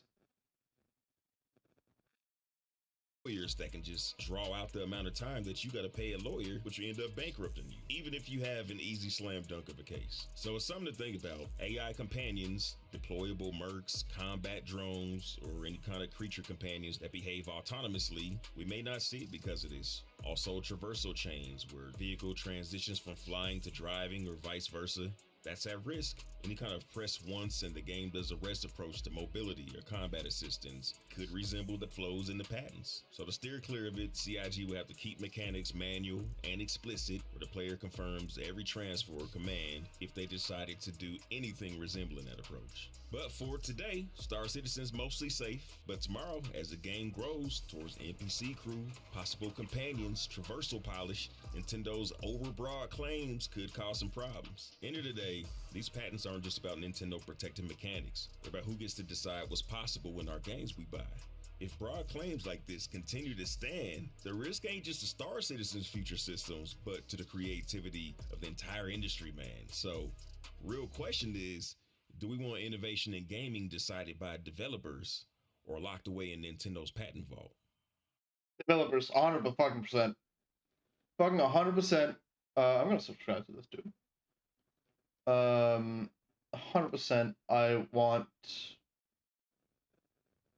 want features to not be fucking locked down, because locking down features is literally like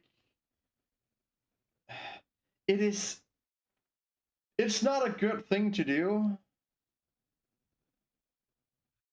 like, at all. But yeah, here I'll share that link with all y'all, so that you can go and check out the video for yourself, without me having to stop it every like fucking minute.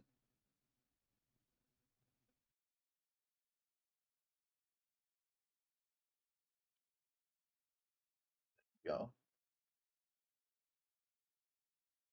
So yeah, I mean that's that. That's really it. That's something, huh?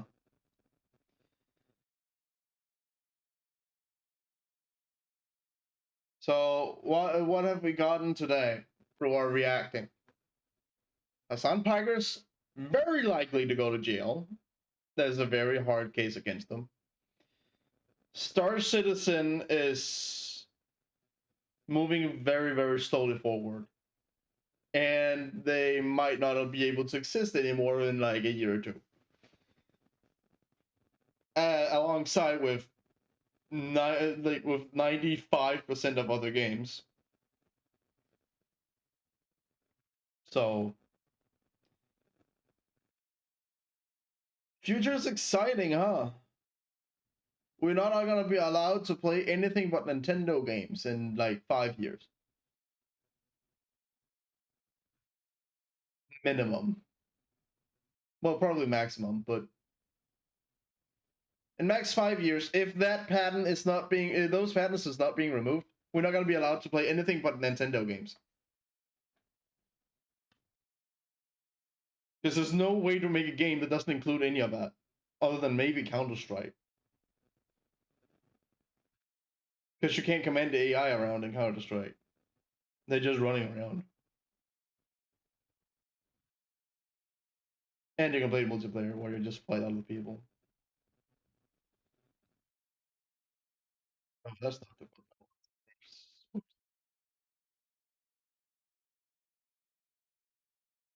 What do you guys think about that?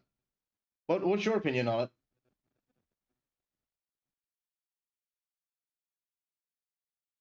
I think it's bullshit.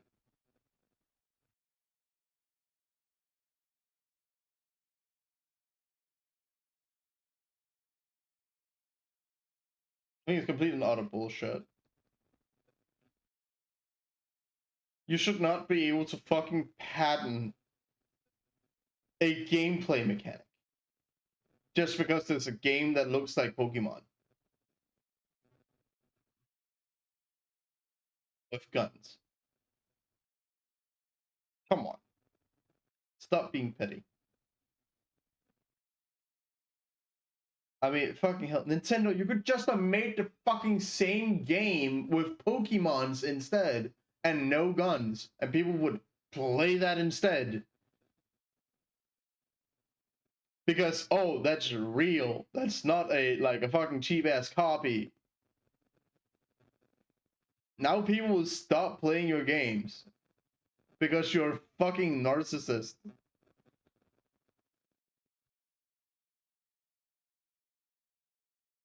Fuck. Fuck Nintendo, dude. That's where I am now. Fuck Nintendo. Fuck a Senpaiker. Fucking take everything CIG takes with a grain of salt. Half on half. Half on of saying fuck Chris Roberts. I mean, he's probably a good person. I don't know him personally. I don't want to know him personally. However, I mean, fuck, dude. There's so many things that can go wrong with shit.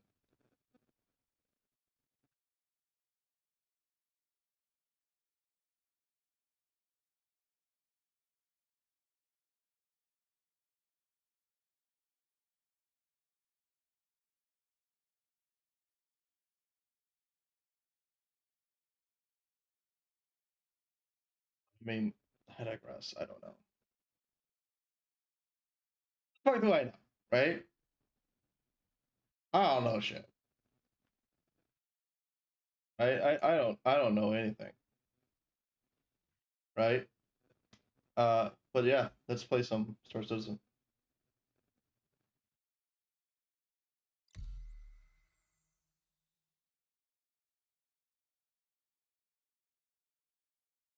I'm a man.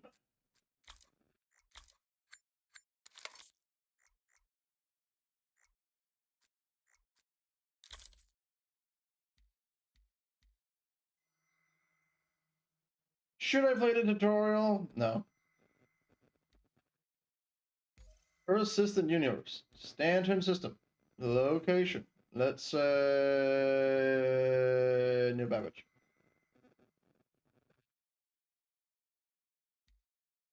And play game. Yes. Confirm.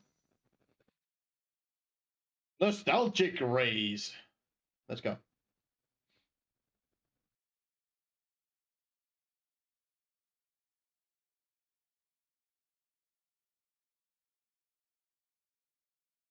Oh shoot, I have to change my title. I have to change titles? Oh!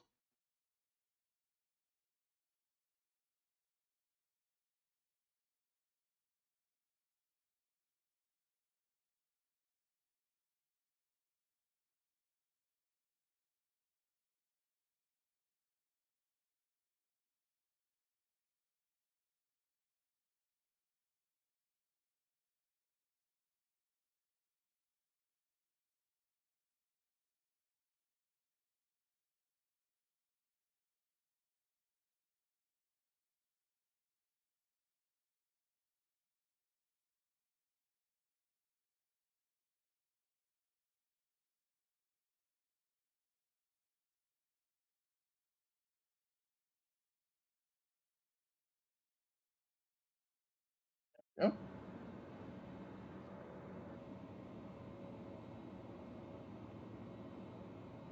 That was incredibly loud.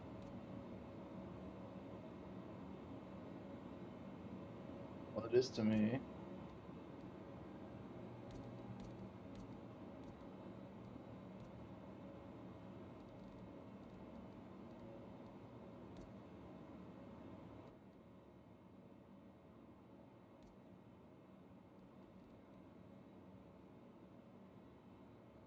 There we go. Okay. Such a nice and clean hangar, dude.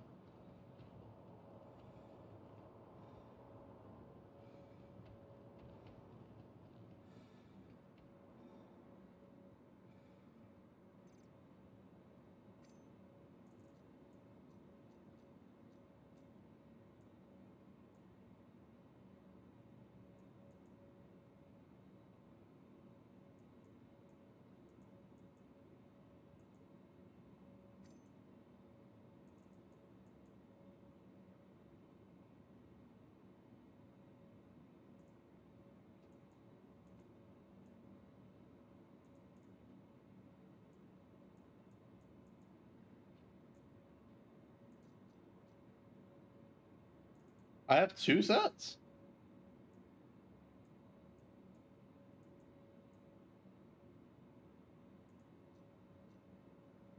Okay, I'll take it.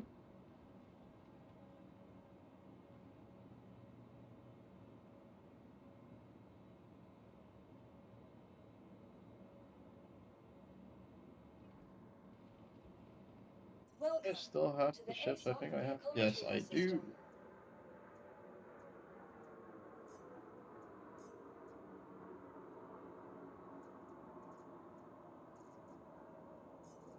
Your vehicle has please visit us again. Goodbye.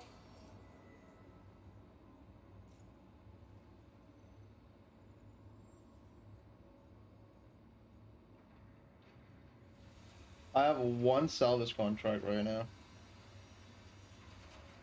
I'm just gonna do the salvage contracts at the moment.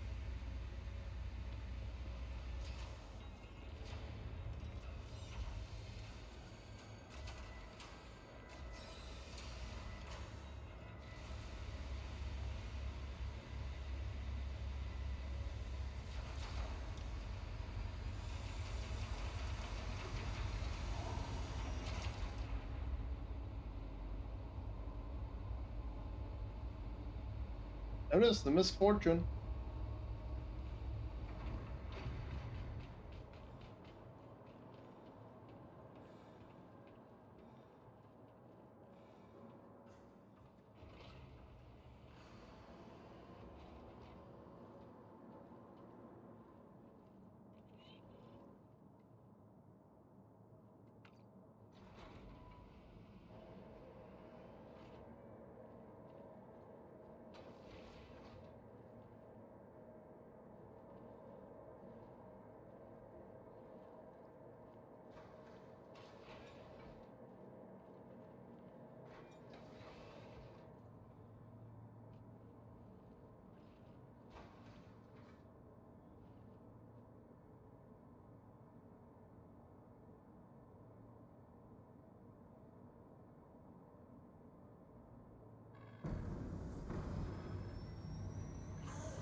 go.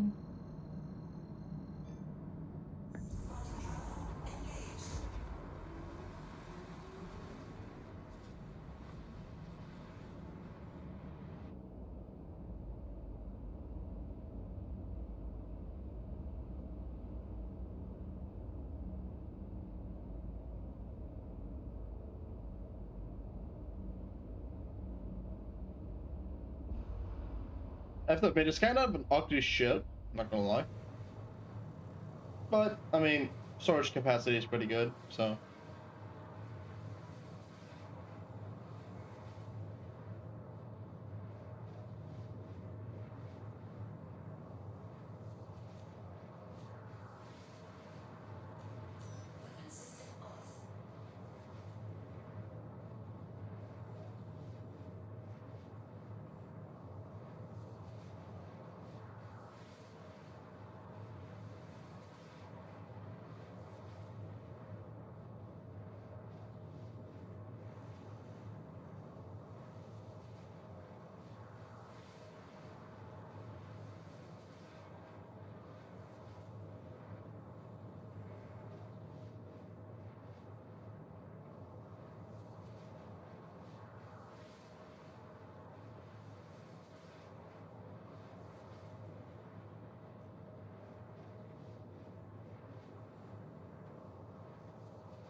What the hell is this?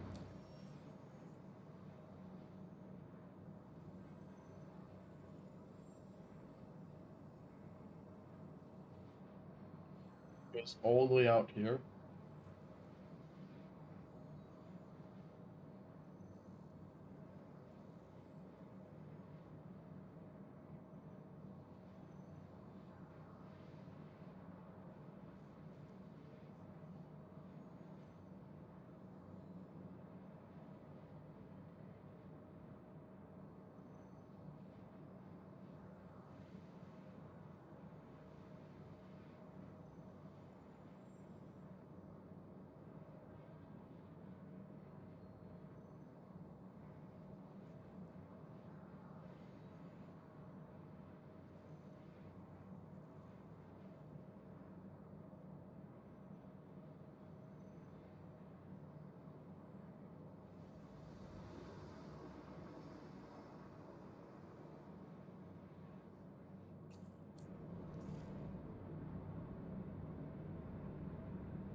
Weird.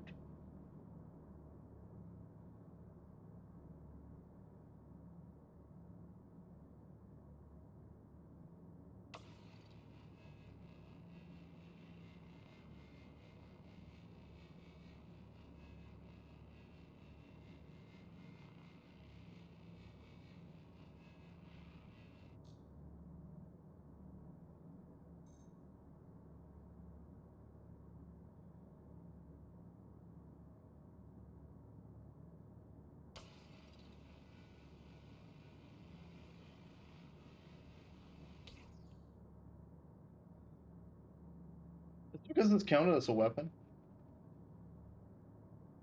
Is that the reason? No.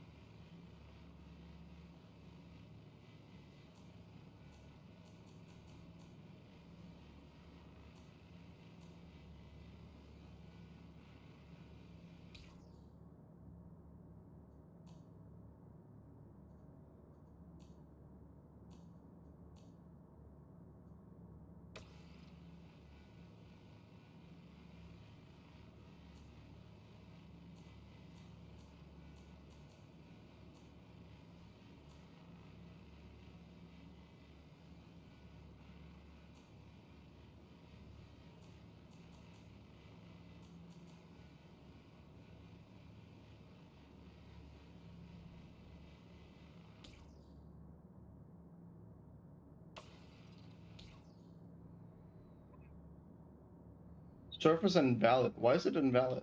It's a vehicle haul, right? Do I have to destroy it first?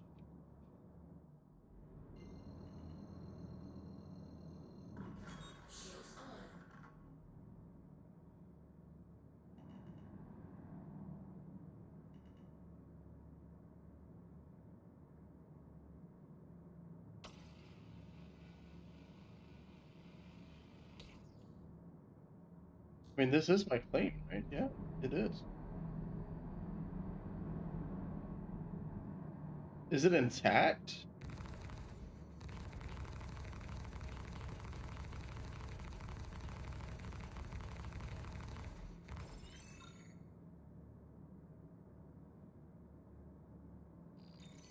What?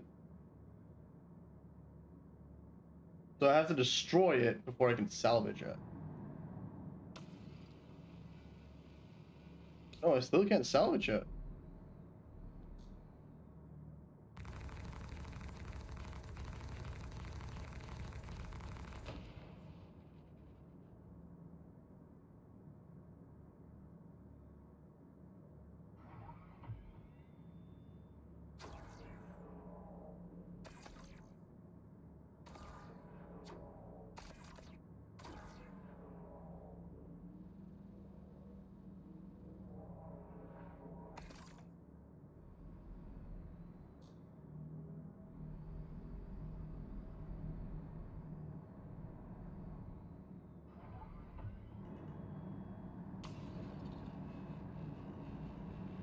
And I can still not salvage it. There's something wrong with salvaging, dude.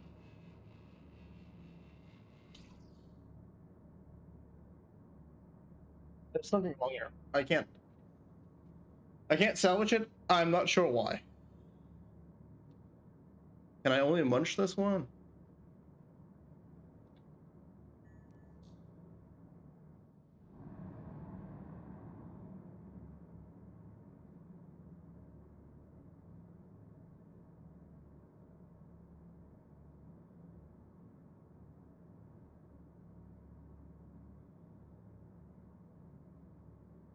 I guess I can only munch it.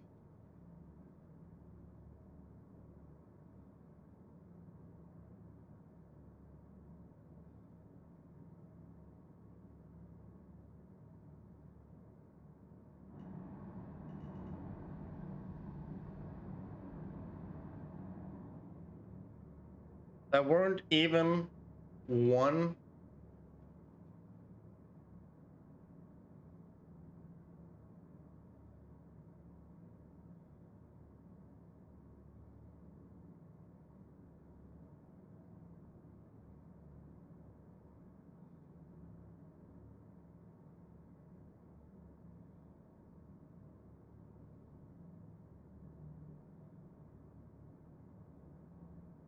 Not even one SCU.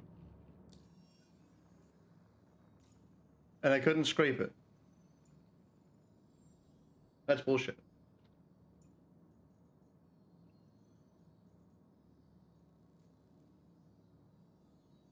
No, I'm not taking the fucking arrow anymore. That's shit.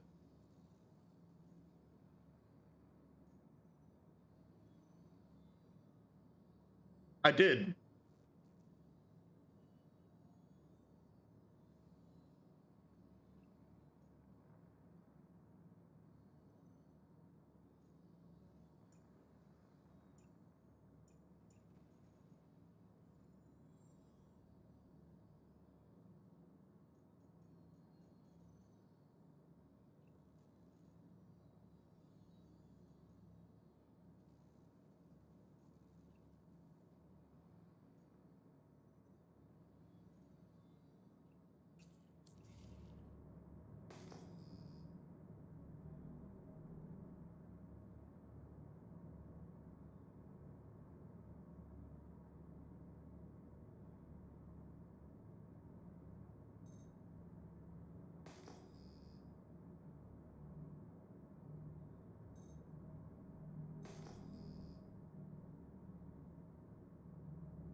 Debris. Oh, debris.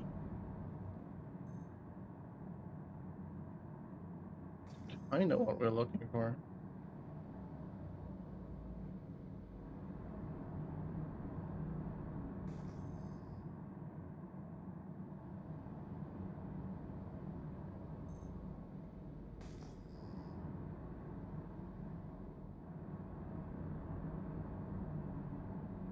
There's a lot of panels here.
There's something completely wrong here. I have to figure out if I can fix it.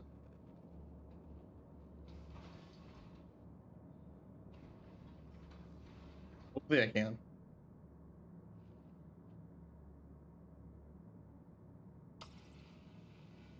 No. Seems like somebody's been there. No, I don't think so. It looks completely intact.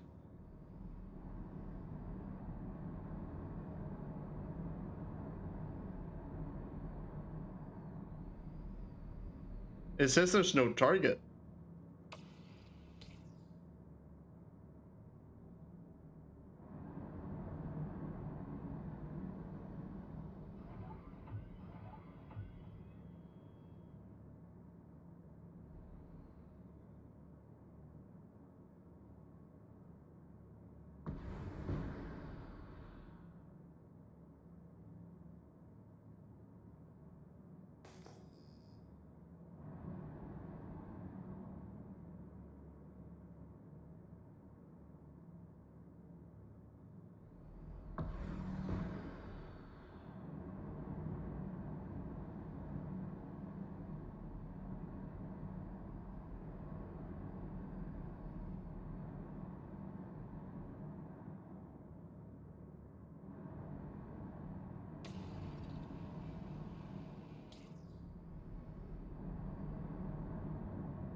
Apparently it's not counted as an object, maybe?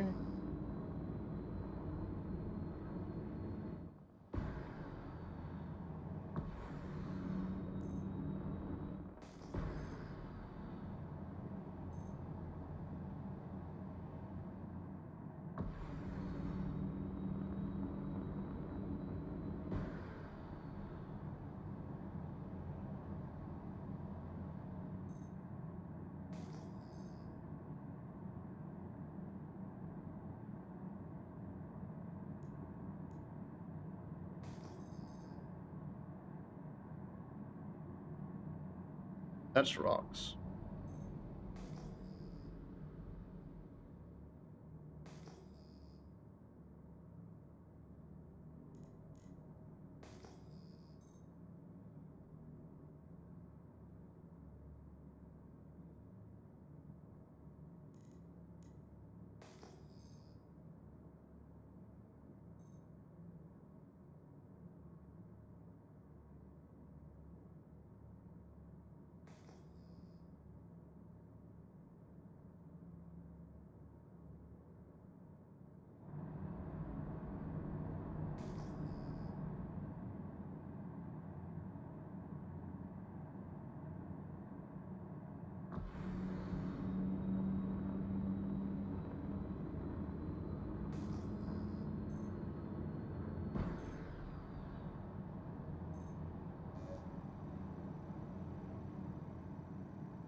Asteroid.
the brain.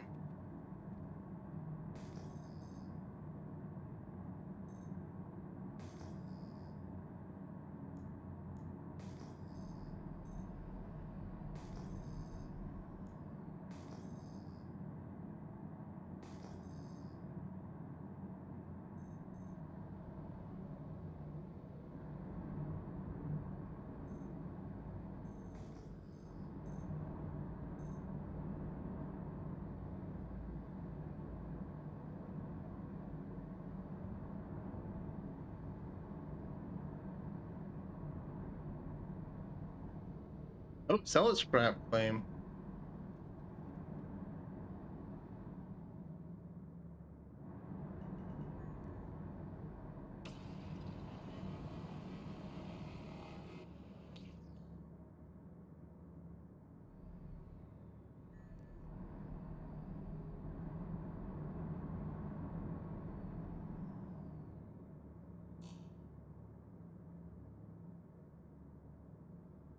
There we go.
I have a feeling that I might have to...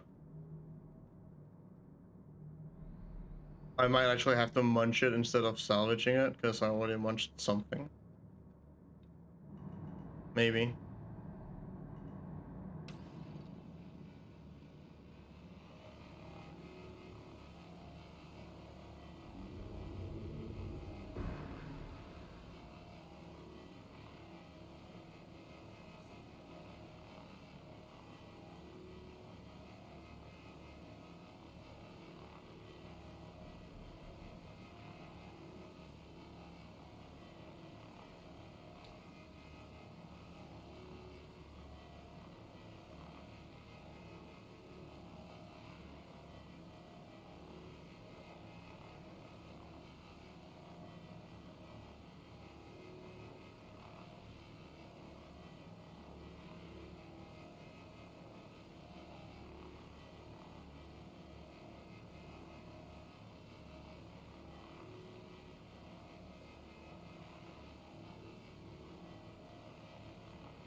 So let's talk a little bit of like features we hope Star Citizen gets in the future. I hope they get so that you can have multiple characters in the future.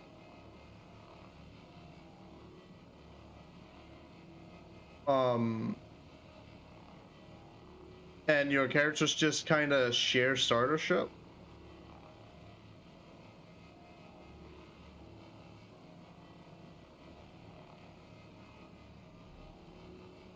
Starships and purchased, like, pledge store ships. That would probably be the best way of doing that.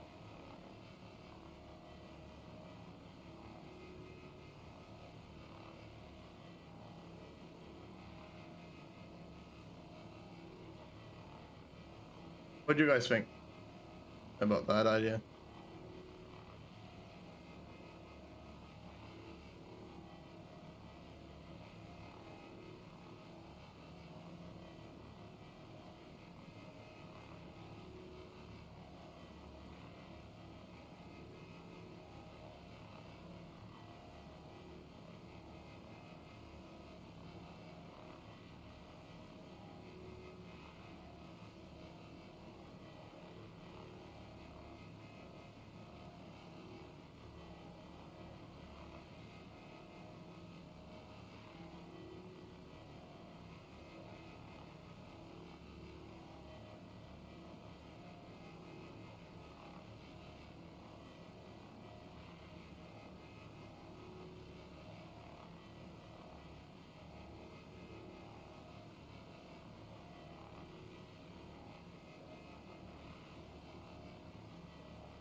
Yeah, it works.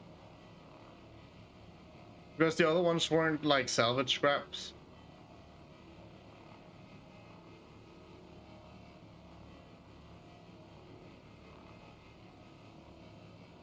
Also, it might have started working when I jumped out the seat and hopped back in.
This is free money. I'll take it.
So, Carl, do you know if I can get a different scraper for the ship that's better?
Second.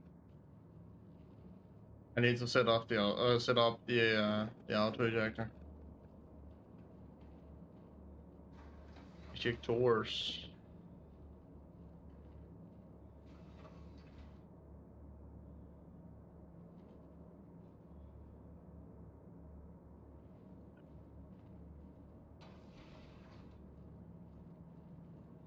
You need 20k? I got 20k. I got like 100 something k, almost 200k.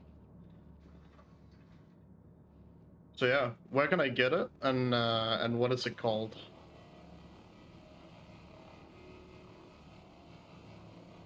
I'm looking for a bigger blade with a higher efficiency.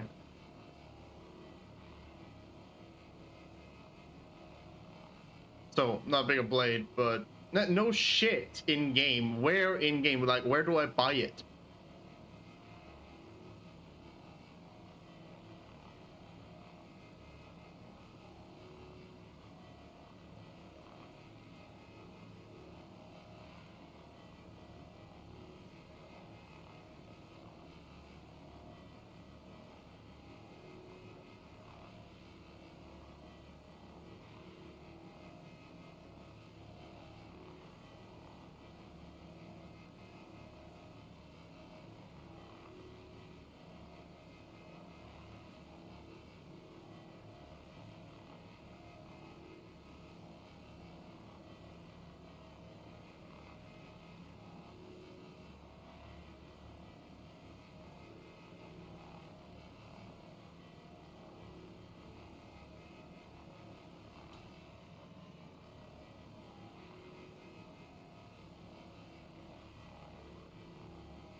I didn't say with the same efficiency.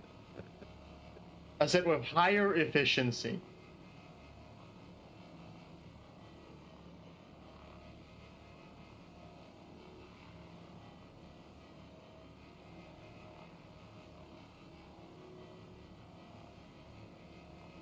It should be an upgrade, not a downgrade, you know?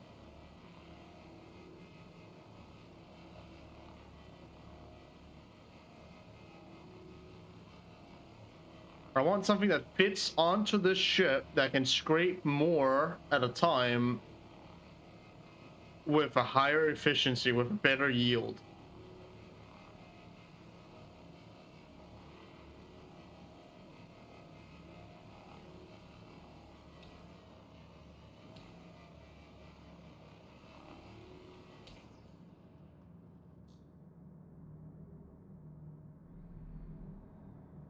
Actually, let's go to normal level.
Can I munch that?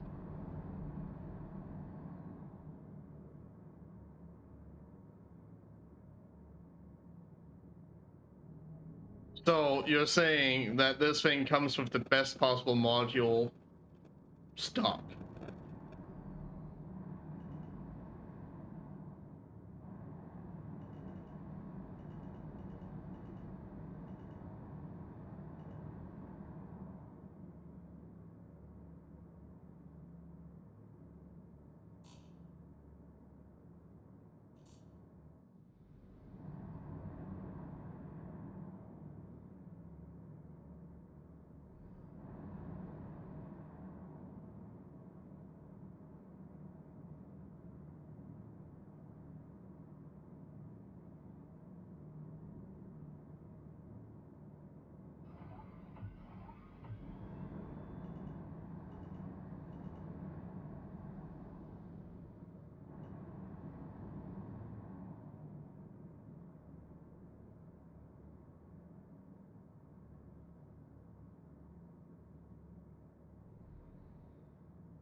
Okay.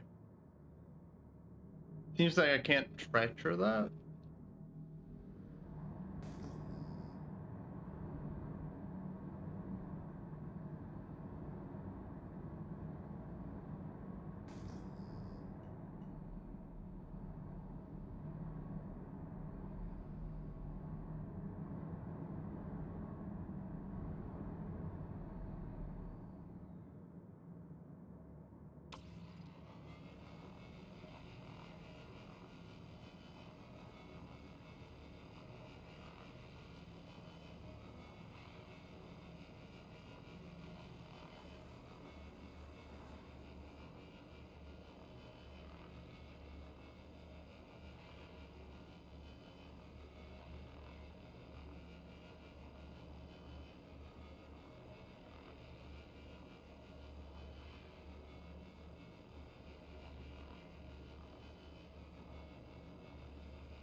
Yeah, but I don't care.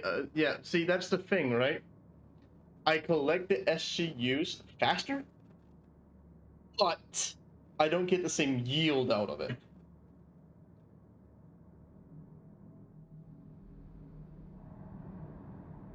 The money is in the yield, you know?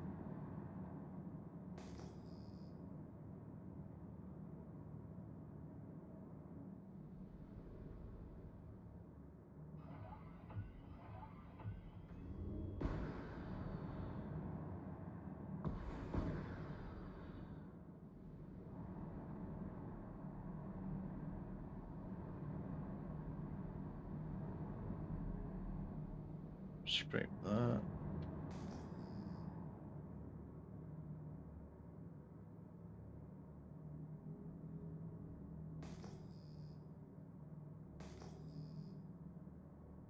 Did I already scrape all the ones that were here?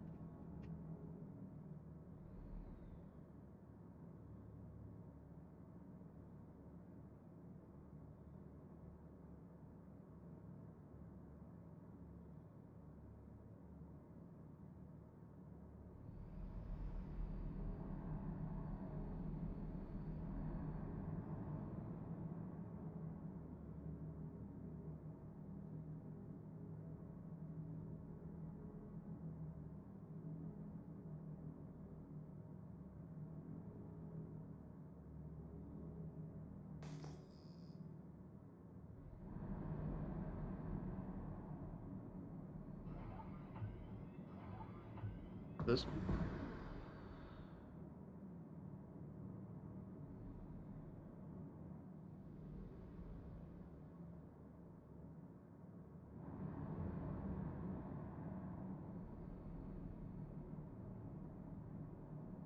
No, I have not been to this one.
But dude, the thing is, it's not more efficient.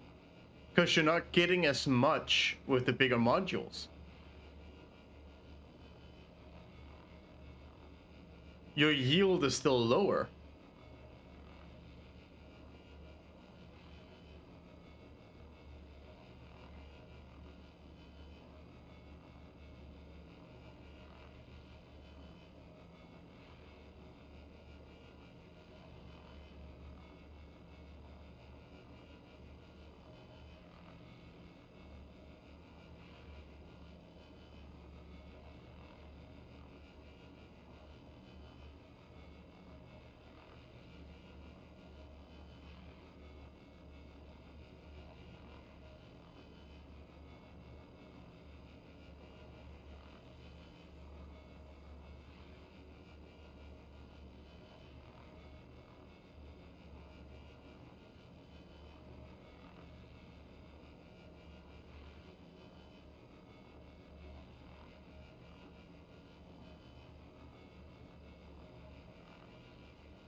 Oh.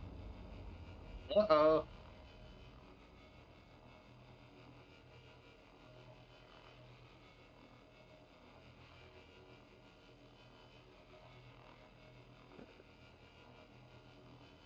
Oh.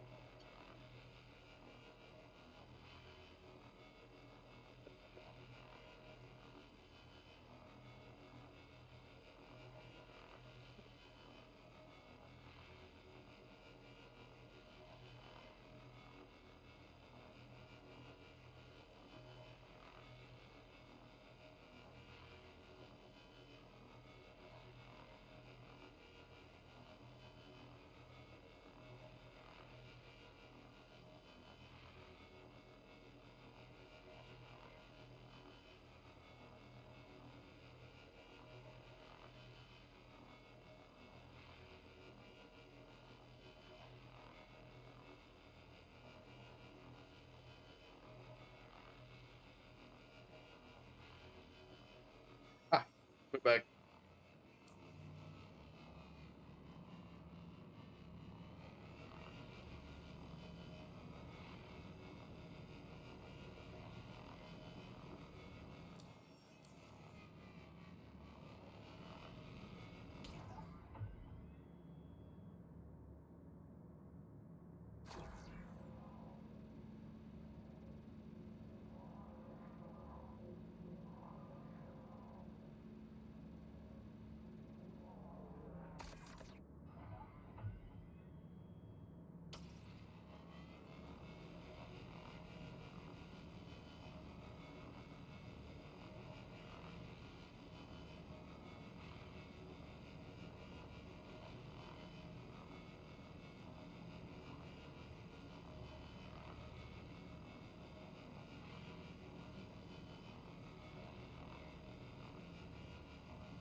You're in the straight profile area?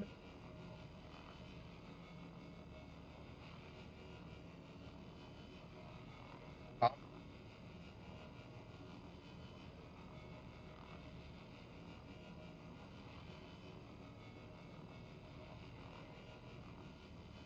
What are you talking about?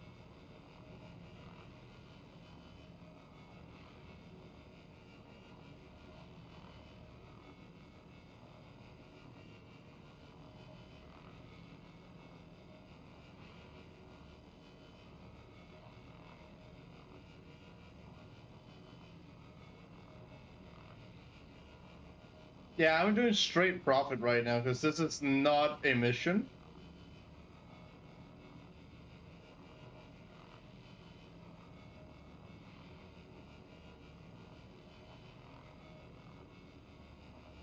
Yeah, exactly.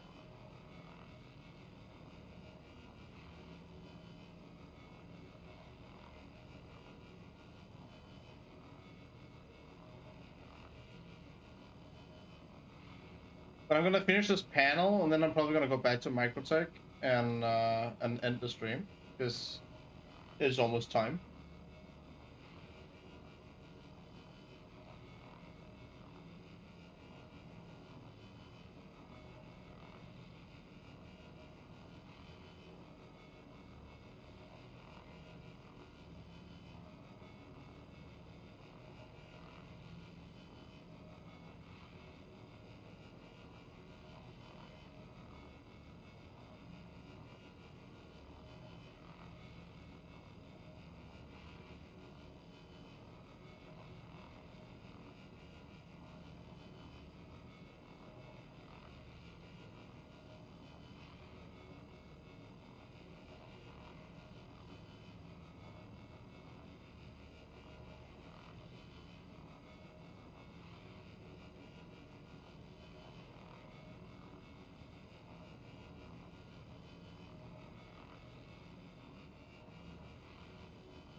Hello? PlayStation block?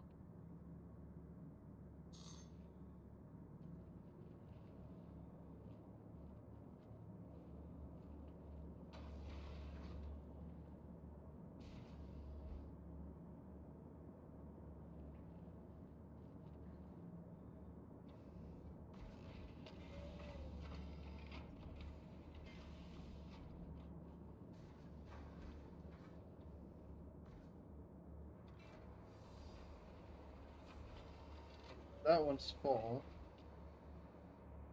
This one isn't full.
I can craft fuses?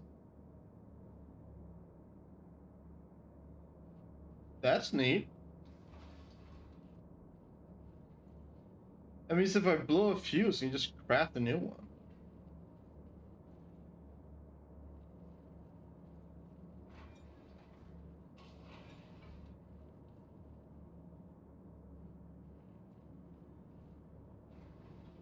I will craft the fuse.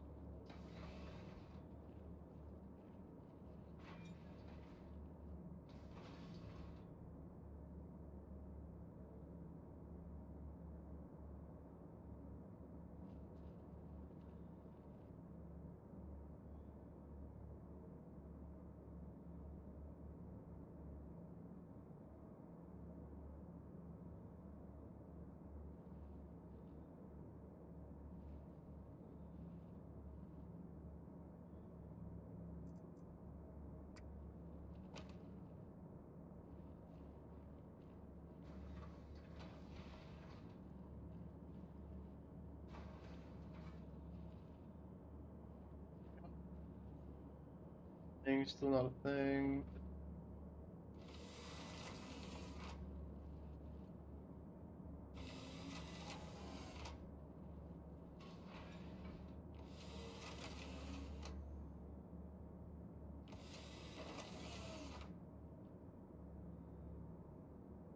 Four, I can put pistols in this bitch? Fuck yeah. Pure shield. Access points. Water. Have a toilet. Have a shitter. Kinda cool. Let's keep going.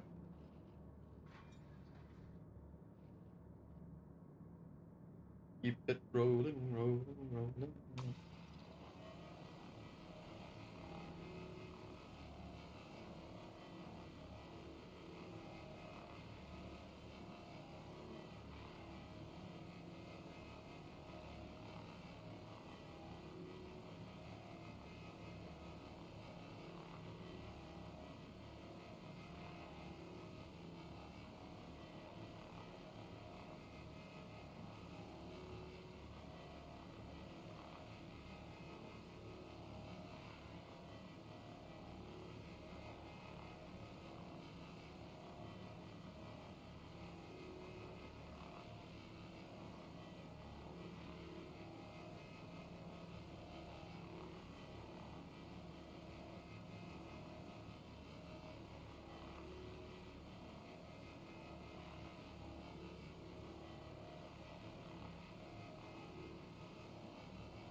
I might have to clear that blockage, otherwise I don't think it will spit out any more stuff.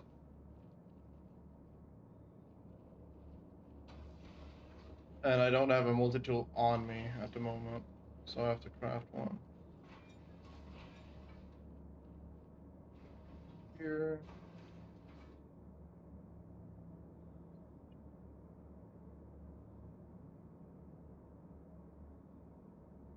Multi-tool. Could be.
It sounded like there was another ship for a second.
Got out of this, we got 1, 2, 3. So we got 8, 10. We got 10 out of this little part here. So that's like 40,000 ish. Maybe 50.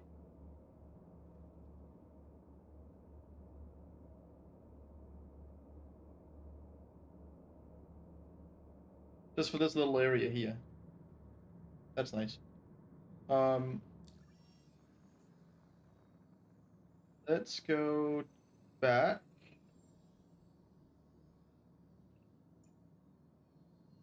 to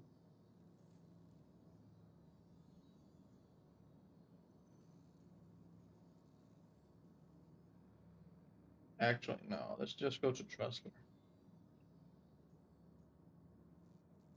Hold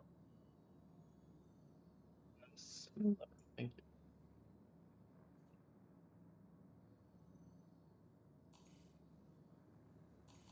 Why is that not a valid thing there?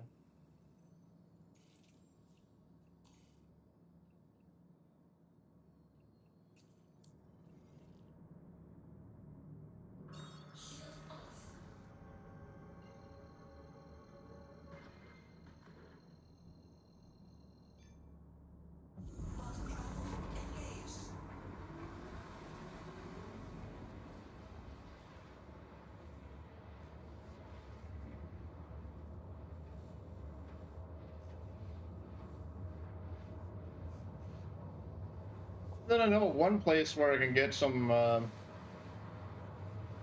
free stuff. I'll use that from now on.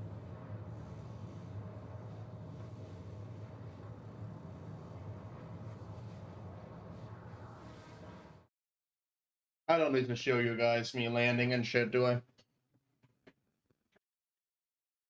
So, if you have been watching the stream this far, this is gonna be the end of it. I'm pretty hungry. And it's like 6 p.m. now. Where I live. So, thank you for watching today's stream. If you are interested in 5M, which is GTA RP, I have an 18+ server. Link is down in the description on all platforms down below. Valhalla Vibe RP. Make sure that you're 18+. When you join the Discord, just read the rules, make it the whitelist ticket, and one of either myself, or one of my staff members will then take a talk with you, ask you some questions, make sure that you have understood the rules, and then you'll get your whitelist.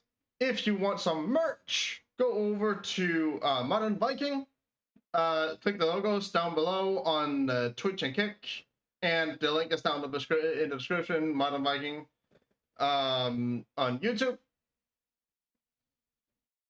And if you want to watch other streamers like myself, go to the Knights at the Round Table Discord. Link is also down in the description down below. If you feel generous and you want to support what I do and you're watching on Kick, you are able to subscribe on Kick for $4.99 a month. It's $5, and that's nothing. Please go ahead and do it. It will help me out a ton. You can also donate via doing me a tip. There is a link on all platforms down below. Am I missing something? I feel like I'm missing something. If you live in Scandinavia, so Denmark, Norway, or Sweden, and you want to be a part of an airsoft team, my friend Carl, he is running a airsoft team called ScanDiv, Scandinavian Division. If you want to be a part of that, link is down in the description, and click the logo down below, and you'll get to it. It's a Discord channel server that you can be a part of. There will be some games and stuff whenever you've gotten to that point. Right now it needs members. I don't have anything else for you lovely people today, so that's really all I have for you guys. So I hope that all you guys will have a fantastic day.